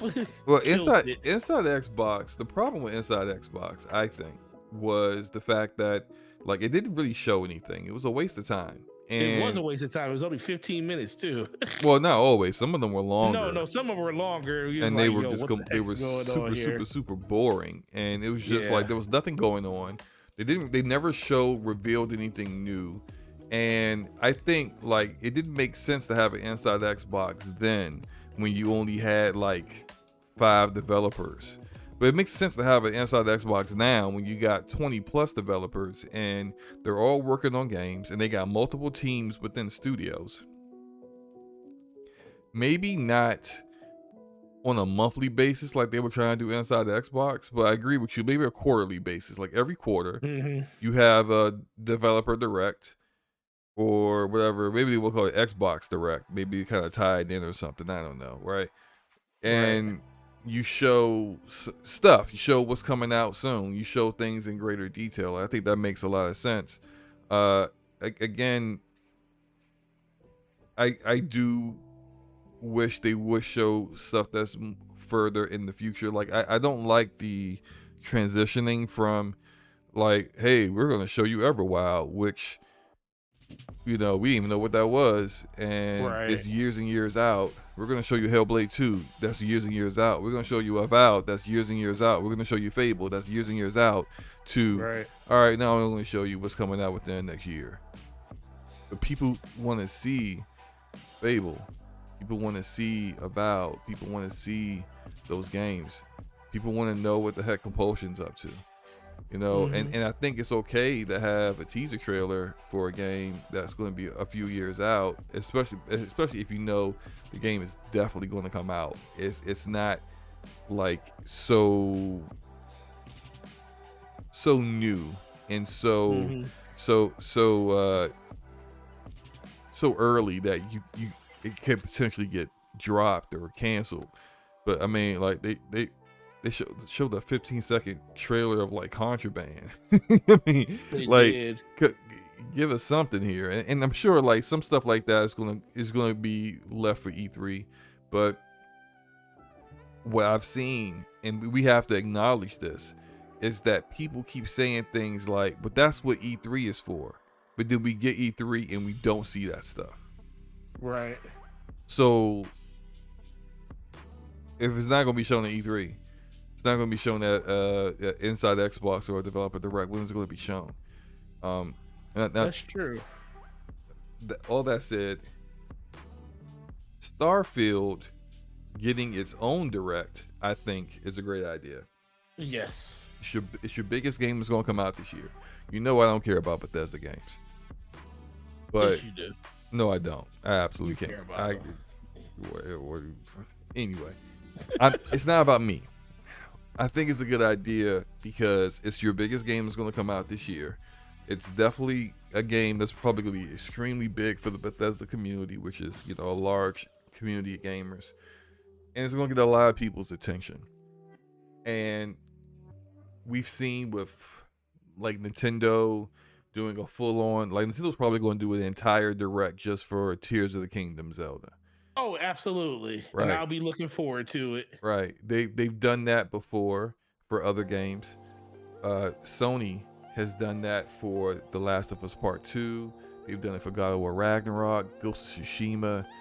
Like, when you have a massive AAA game coming out, it's important to make sure that you give it its proper attention. And even though I personally am more interested in Redfall than Starfield deserves to get that kind of attention, so that people can see exactly what they're in store for before it comes out. What are your thoughts about Starfield getting its own release date? I mean, sorry, I say release date. That's my next topic. That's the one thing. That's its own Direct. Yeah, that's the one thing I like the most about this. I will tell you the one thing I don't like about it is the fact that this is pretty much, unless they're not gonna. I don't think they're gonna do back-to-back Direct, so I don't think we're gonna get a Direct in February. Oh wait, no. I do think we will get one. I think we'll get. You do? You think we're gonna get the Direct for Starfield in February? They don't have any time here. I know they don't, but that also is why I'm starting to think that this game ain't coming out in the first half of the year. Oh no, I think they're gonna force it. Oh yeah, I don't think they're gonna do it. Even if it's not ready, I think they're gonna force it out before the next E3. I think it may come out the first week of June. No, I think this game's not coming. It's not coming until the end of the year, which I think it's going to be a domino effect for a lot of the other games that a lot of people are going to be looking forward to. I think at a certain point, Microsoft is going. I mean, I don't even think Bethesda knows when this game is going to be ready yet, because I think part of the delay was the fact that they were coerced by Microsoft to come out and say something about this game, and the game wasn't ready, and then they thought that they would be able to hit a certain date, which they obviously weren't. I just need them to come out and basically tell people that was kind of the thought that they have, and they thought they could hit this date, and it isn't, because I don't think that game's coming until the end of the year. Maybe in November. It might September at the absolute earliest. I think that game's going to come. I think you got to think they got Redfall that's going to probably be in May. They already pretty much announced that Forza Motorsport's coming within the next few months. Right. So Forza is probably going to be June. It might be June. I think Forza is going to either be May or June, or not even May. It's going to probably be June because you got what's they coming in May. It might be July. So it's I don't feel like there's enough room in there for them to do it. Like, are they going to announce Starfield's release date next month? No, because Why I not? think because I don't think they're going to do another direct before. Why not? Why not? Well, they could. Do you think they're going to do it? Do you honestly think they're going to do another direct in February? Yeah, I do. Okay, well, if they do a direct in February, then yeah, it'll come in the first 6 months. But I think a game that big, you don't like not really like they're not going to be like, hey, it's June, no, it's May, and they're like, here's a direct release date is in September. I think at that point that sounds about right. No, look, for a Bethesda game, that sounds here's about why. right. Here's why. The game's already late. It's already been delayed. It's already late. They should have put those 6 months on it. We already see from Microsoft a propensity to release games when they're not ready, Right. or put a hard stop on a game. You had one delay. Right, sorry, we can't give you another. We just can't do it. Right. And so we've seen them do this before, especially with the games that they consider to be their biggest game of the year. We saw it with Halo Infinite. I think they're going to show this developer direct on January 25th. I think we're going to get a release date for Redfall, Forza, Minecraft Legends, the Elder Scrolls Online expansion, and they're going to show this beat 'em up that Tango's making, but not give us a release date for it. But it's probably going to come out later this year. They just don't know when yet. And then they'll show us a little snippet of Starfield that we haven't quite seen yet, and then say they'll give us the date of the Starfield direct at the end of this direct. No, we're not gonna get that. Okay, that might be a little far, but I think next month because it would be nice if they did that. I'm gonna tell you my timetable. I think Forza Motorsport comes out in March. You think it's gonna come out before Redfall? Yeah. Okay. Redfall, based upon what the rumors are saying, is going to be the first week of May. Yep. You can choose to believe that or not. Doesn't matter. If we go off of that,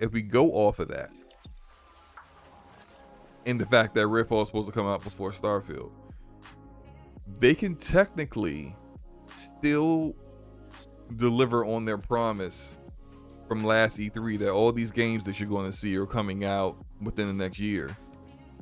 At least their games. Game a month, if they do a game a month, basically. Yeah, which you might say that's not enough like space in between Redfall. Oh, I don't care about the space. Yeah, because like they're not really the same demographic. Like Starfield's an RPG. Redfall is a I mean, it's kind of hard to describe Redfall. Like they barely know how to describe it. They barely do. So yeah, I mean, a looter, co-op looter, multiplayer, whatever. It's not Starfield's single player game. They're not the same games, but so they got different demographic of gamers that are going after. That's it. I think that probably would be the timetable. And then if you want to release it in the first week of June, you could give us a release date in February. That's 4 months away, or right. 3.5, whatever. If you want to go by weeks. So I mean, that's the way I think that this is going to go. I think if they don't, I would hate to say, Yeah. what if they don't show release dates for these games at this direct? For games that are coming out in 6 months, supposedly. They'll show. And then we got a question for you too, huh? No, I see. Yeah. I think games will be. I think the release dates will be coming. That would be an L. That would be a massive. They don't give release dates. So shout out to Rob the Don 202 who has a question for Forte. Thank you for the $10 super chat, Rob the Don. He says, I have one question for Forte and people of his kind. Oh man, is he talking about the bot factory? I don't know. What's the point of worrying about 2025 if we don't even know if the world as we know it will be here tomorrow? So just show me the games I will be playing soon. What is your response, sir? Sir, I agree with you 100%. If last year did not happen, I would be sitting in this same, I would be riding right along with you. And the biggest thing is, I'm happy that they're showing us the games that we'll be playing soon. But when I say I want to see more, it doesn't have to be a lot. Like they could just show me, they could just tell me, like Slomo said earlier, what's the date, what's the next thing, what's the next direct gonna be, what are you gonna show, when is the next date for what you're gonna show, and give us a tease of what that's going to be, even if it's just a screenshot of not even an unannounced game.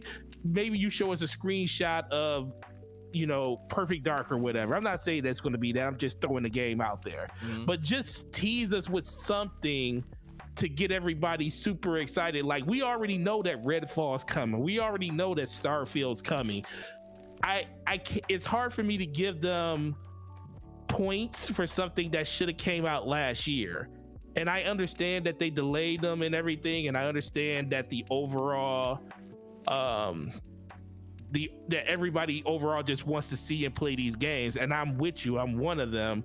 But I'm not going to forget that we should be talking about games that come out this year, not the ones that came out last year or should have came out last year. So I just want to see something, one thing extra. And if I get it, I'll be happy. If I don't get it, that's fine. I mean, I'll be happy with what they show us no matter what. I just feel like they owe you, me, Slow-Mo, I feel like they owe all of Xbox gamers from the atrocious 2022 they just showed us.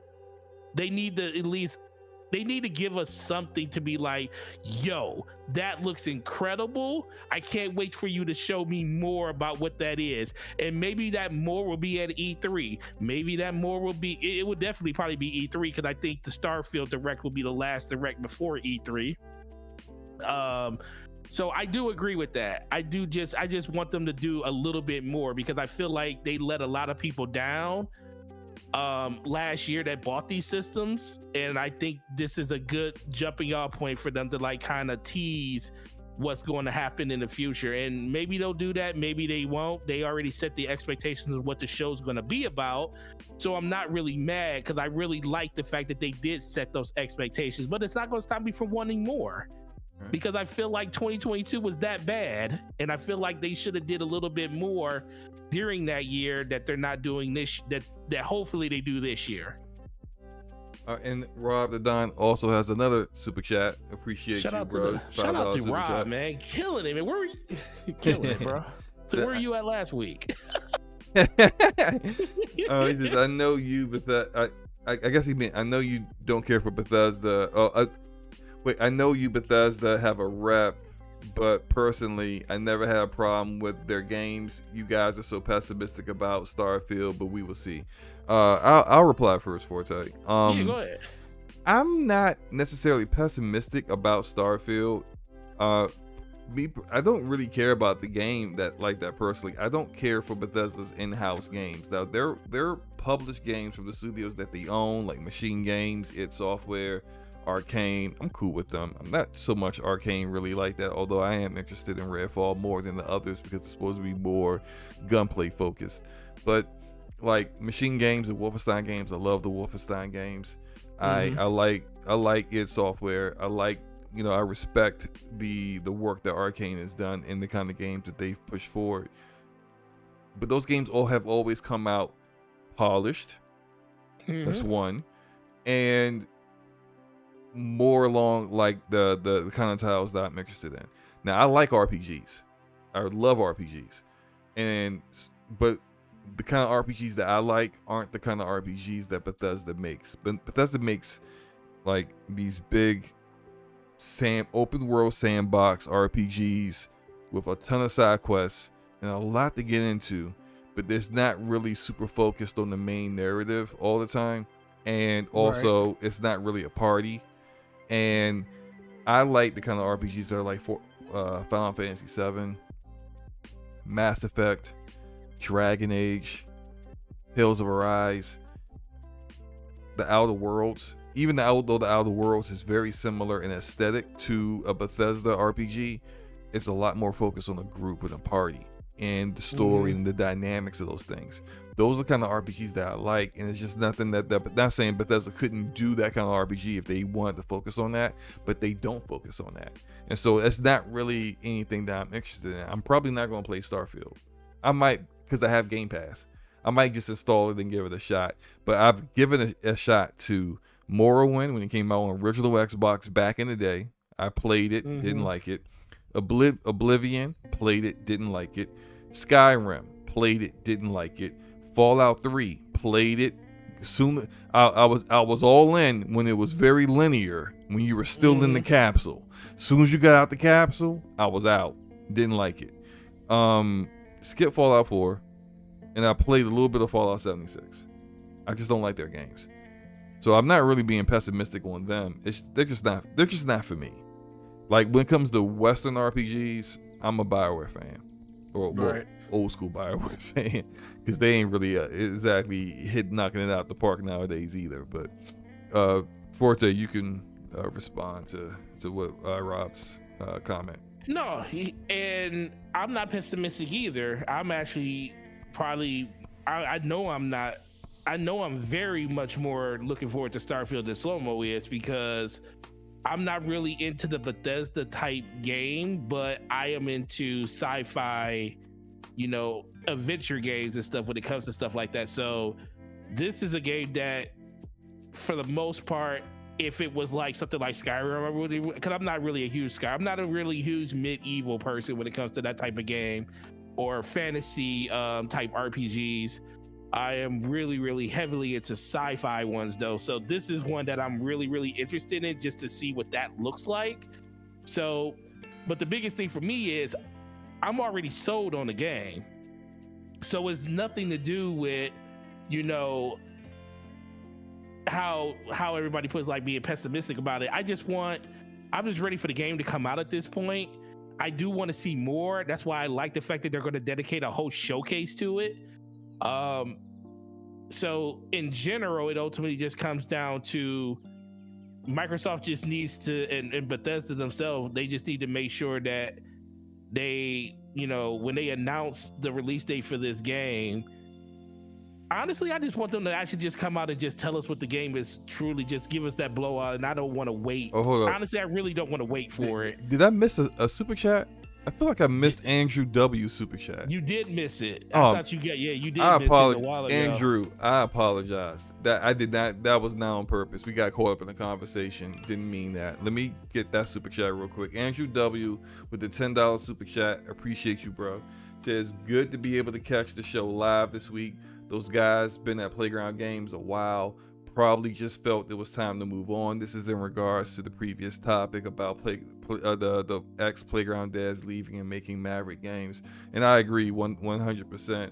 When you've been there for a long time, and sometimes you just need to do something new, do something different, and it's time to move on. So apologies to Andrew for the late response and the shout out of the super chat. But yeah, we definitely agree. And Rob the Don has another super chat, $5 super chat. He says, I hear Forte. I'm just not to foreplay. And yes, Slobo, old BioWare is the only one to me above Bethesda. Hey, look, man, old BioWare was above reproach, man. They were not to be matched. I think their storytelling, you could say their gameplay wasn't like the best gameplay ever, right? They had their systems. It was passable, right? But their storytelling, their world building, and their characters were something that you just didn't find in video games. So they were just like far above everyone else. And it's just yeah, their stuff's amazing. It's the reason why I'm really kind of like blown with the way the Knights of the Old Republic remake has been turning out, because I knew from the start Aspyr was not up to the task of doing a remake of a classic RPG the way it needed to get done. And clearly Sony and Lucasfilm Games felt the same, because they removed them off the game. But yeah, absolutely. Yeah, that's true. I old school agree. BioWare is tops. My bad, Forte. Go ahead and continue. No. I mean, that was it. I mean, I just think for myself, I want as much information as everybody else, but I just really want these games to start coming out, honestly. And I just want to get past the point where it's been almost a full year since we got like really, really big AAA games out of Xbox, and that time is starting to come around, and I'm looking forward to it, and I'm happy. What's the most anticipated game? Let's do a little exercise real quick, okay? For Xbox or in general? And this is all off topic, so we're pretty much done with all the topics here. Yeah. For let's do Xbox, PlayStation, and Nintendo. Okay, so what is your most anticipated game? But we'll start with Xbox first, because we already talked about it. What's your most anticipated game for Xbox? Like that is been announced, it's coming out, and the game that you want to see the most. Doesn't matter what year. Oh, so it doesn't matter the year. Yeah. Honestly, Avowed, and it's a tie between Avowed. No, I lie. Hellblade all day. I love the first Hell. It's like the one. If you go look at my channel, it's literally the only review on my channel for a video game, because I loved the first one so much. It had its problems. The puzzle sucked in it. They do suck. The story was all over the place, but Lord have mercy. I dig the story. Like once it's a kind of story. Once you get to the end, it all makes sense. It all makes sense at the end. Yeah, it's one of those. Yeah, it makes sense at the end, and I love the story. I actually have the very for the soundtrack, the soundtrack for the credits. I have that in my Apple playlist, because that's like one of my favorite songs, and I listen to it every once in a while. I love that game, and I cannot wait to see what they do with it. So for Xbox, it would be that, and then also closely followed up by Avowed. What about you? For me, it's Fable. I told you how I was in the beta for Fable Legends, right? Yeah, you told me. And I was so hyped, because the game was like, it was the most beautiful looking game I had ever seen up to that point. Like, I wish people could see how beautiful that game really was. It probably doesn't, considering what we've seen up now, it's probably a little dated compared to now. But back then, it was awesome looking. The frame rate, not the greatest. Not the greatest. But I was hyped for that game, and I was so disappointed with the going the Evolve route, with again not giving us a straight up Fable game. And it's like I was always giving them feedback. I was in the open beta, and I would play it, and I would, when I was done playing, I would give them feedback, and I'd be like, please give me a traditional Fable game. I am not down with this. I'm playing it because I like Fable and I like the world, but this is not it. This is not it. And they finally started to see the light, but it's just they ran out of time, and they shut the studio down. We won't not trying to rehash everything Xbox was going through back then, but one of my favorite games in the 360 era was Fable 2. Freaking love Fable 2 so much, man. I love that game. It was so good. Fable 1, awesome. Fable 2, loved it. Fable 3, kind of lost the narrative of Fable 3. But when I heard Playground was making this game, and in a lot of ways, you could say Playground's their best developer.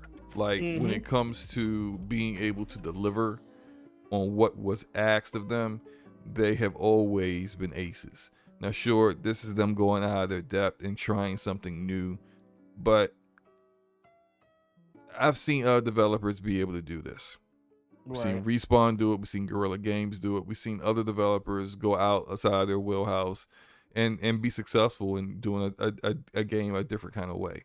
And I think they are capable of doing that. They are capable of getting it done. So I want to see Fable. Like that's why I was so angry back last fall when Matt Booty was like, "Yeah, I saw Fable look great, and I wanted to show it, but then Playground was like, no." So I said, okay. And I'm just like, you're the boss, man. Show me the freaking game, man. Show the game, man. Shout out to Arodimus with the member super chat.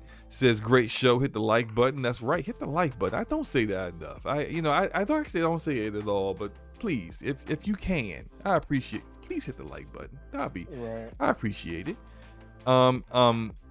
Shout out to Kubernetic. That's it. Kubernetic. There we go. Who subscribed to the channel. Appreciate you, sir. And shout out to Flame with the $2 super chat. Says, slow mo. I knew you were a real one, Fable baby. Hey, look. Hey, you know I love quality, man. That's all. I'm about that quality. Yeah.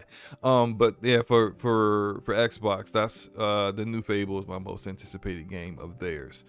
PlayStation. Forte, what's your most anticipated? Spider-Man. What?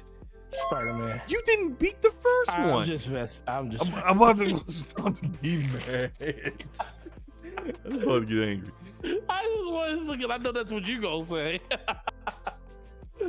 Oh man, what does PlayStation have coming out this year, other than VR and Spider-Man? Oh, you said period, right? Period. Yeah. Oh, Wolverine, easily. I am a huge Wolverine fan. Wolverine, easily. Yeah. Because Spider-Man, I'm cool with Spider-Man, but Wolverine? Oh man, when they announced Wolverine, I almost got goosebumps. I am intrigued by Wolverine. One, I know Insomniac can nail it because they're Insomniac, and they're PlayStation's best developer. It is what it is. Easily. I'm intrigued because the reason why Insomniac has been so good at like coming out with so many games so frequently is that their tools are very versatile and they're able to adapt tools in their proprietary engine to whatever game that they're making.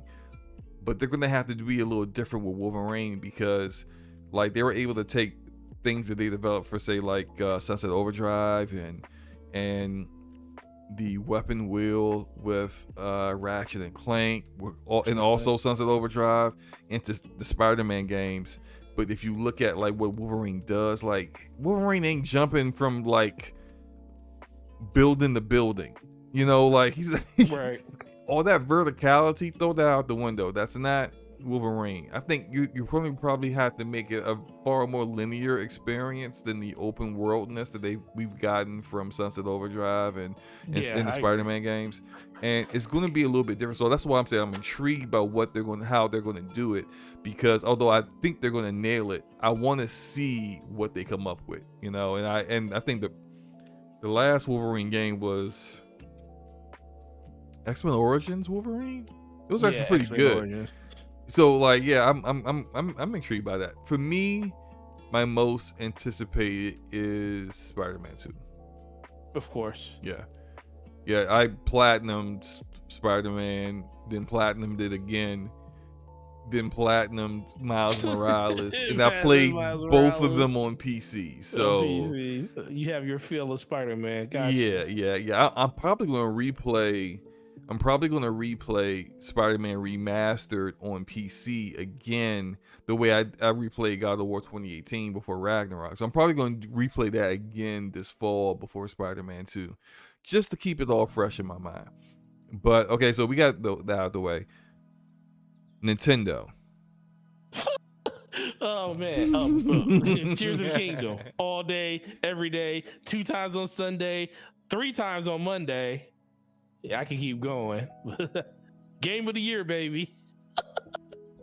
I almost want to just say Game of the year, baby. I almost want to say NA for me. But you know what? To be honest, Nintendo has a lot to live up to when it comes to this, because it's easy.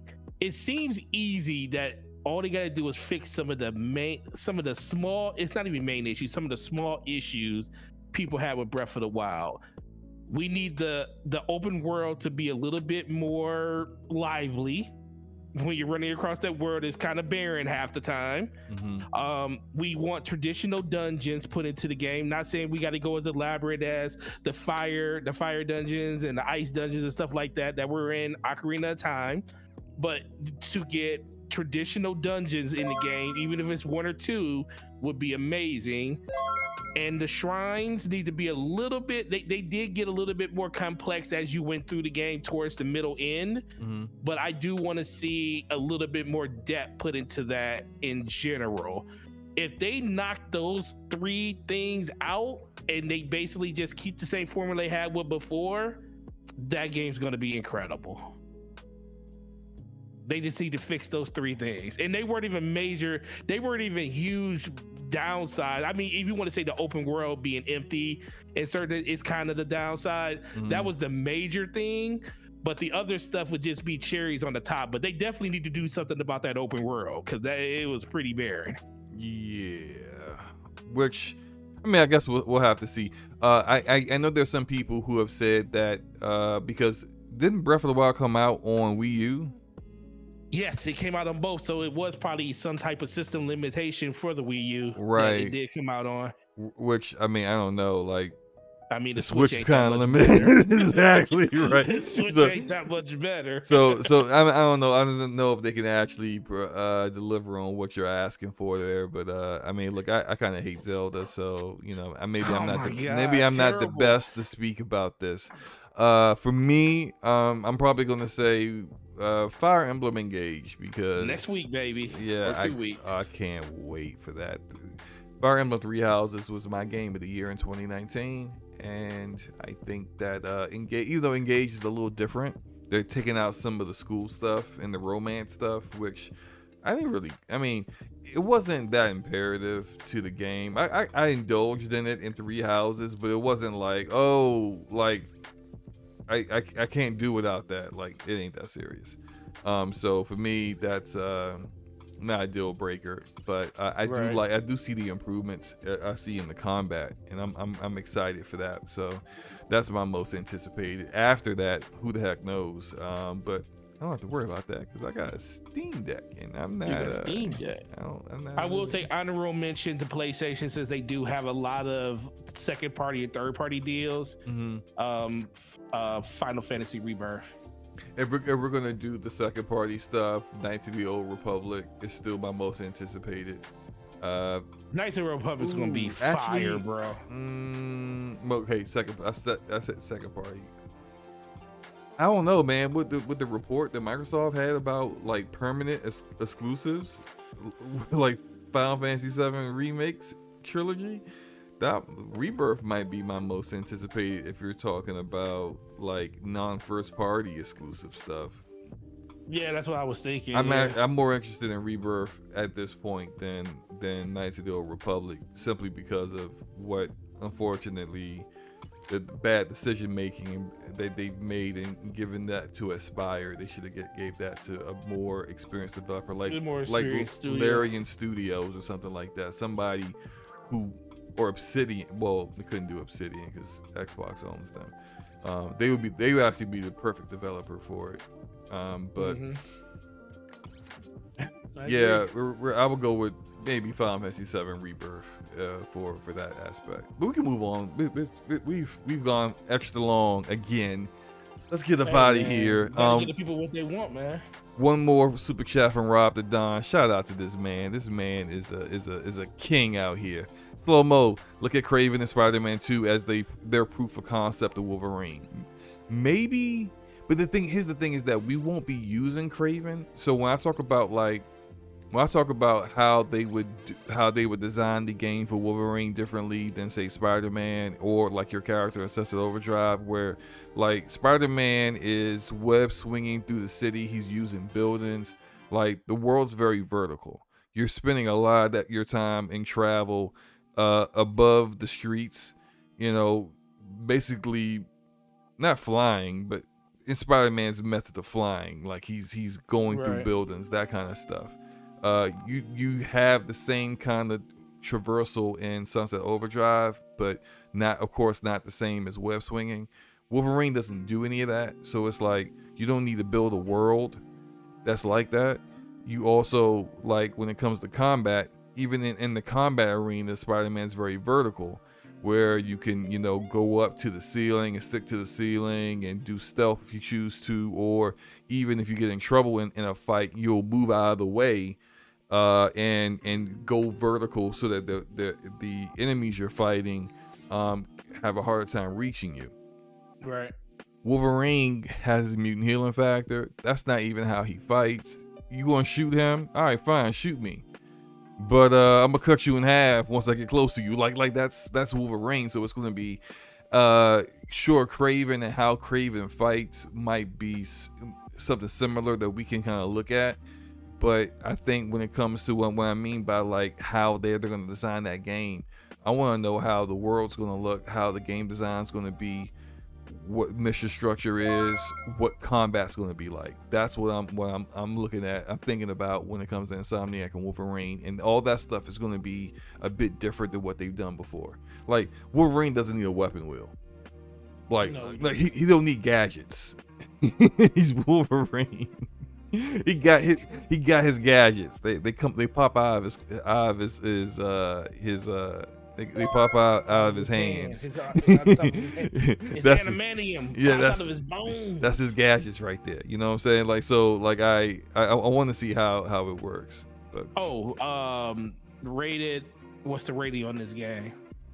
It better be rated R. It better not. This look. BM. Yo, I want people to get this for their kids and then regret it. I want parents to buy this for their kids and be like, oh no, he's decapitating people. This is too blood. That's what I want. That I want that kind of Wolverine. I want the Logan from the Logan movie. I don't want X2 Logan where he's stabbing people and sweat flies off of him and stuff. Forget that. No. That's not. We ain't about that. No. I'm with you on that one. I'm with you on that one. I want killer. I want a killer. I want destroying people, dudes screaming for their mama. Wolverine. Shout out to Big Mike with the member super chat says thanks for a great podcast, Slow-Mo and Forte. You're welcome, sir. You're welcome. We appreciate you guys to please, and we gonna get up out of here as well because Slow-Mo gotta get some rest, man. Forte, let the fine people know where they can find you over the next week and what you got going on. Yeah, man, it's been yeah, man. First of all, great show as always. You knock it out the park every time you do it. So I really appreciate all the work you put in. For myself, I'm gonna be doing a lot of different things on the channel other than just work, because finally can get my life back in order, which I'm happy about. But in general, got some stuff for Xbox coming up, got some more stuff for Destiny coming up. So it's gonna be kind of just a palooza, just a whole bunch of stuff that's coming to the channel.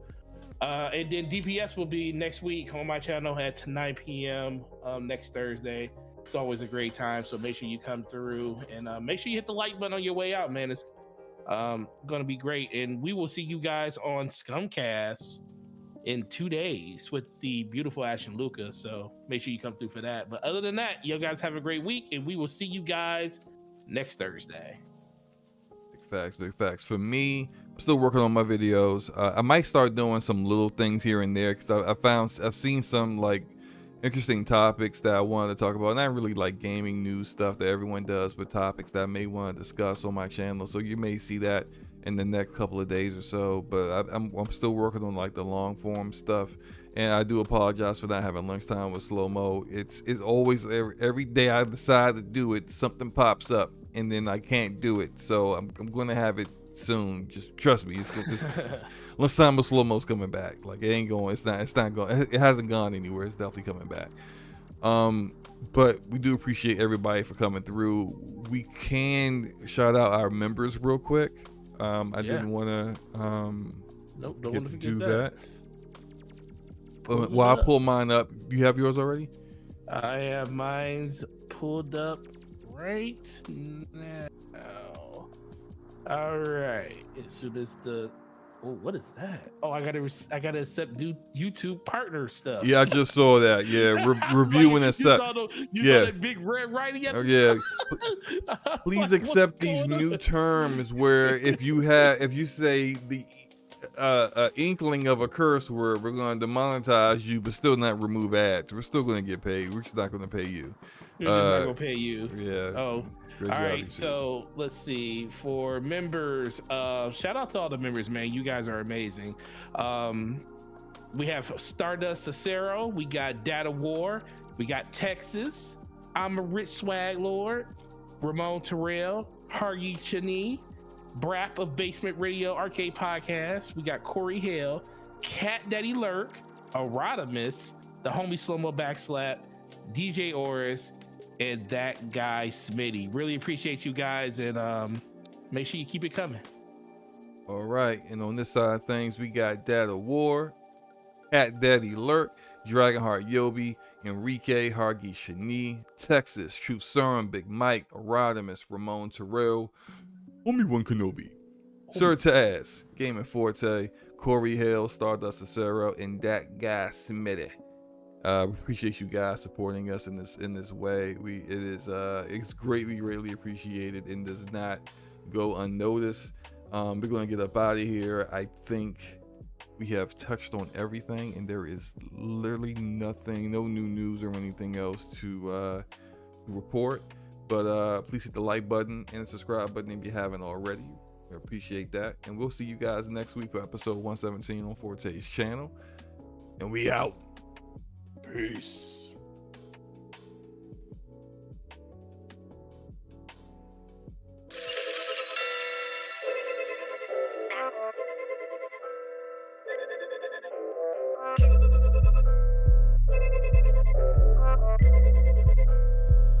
Eyes of Guardian.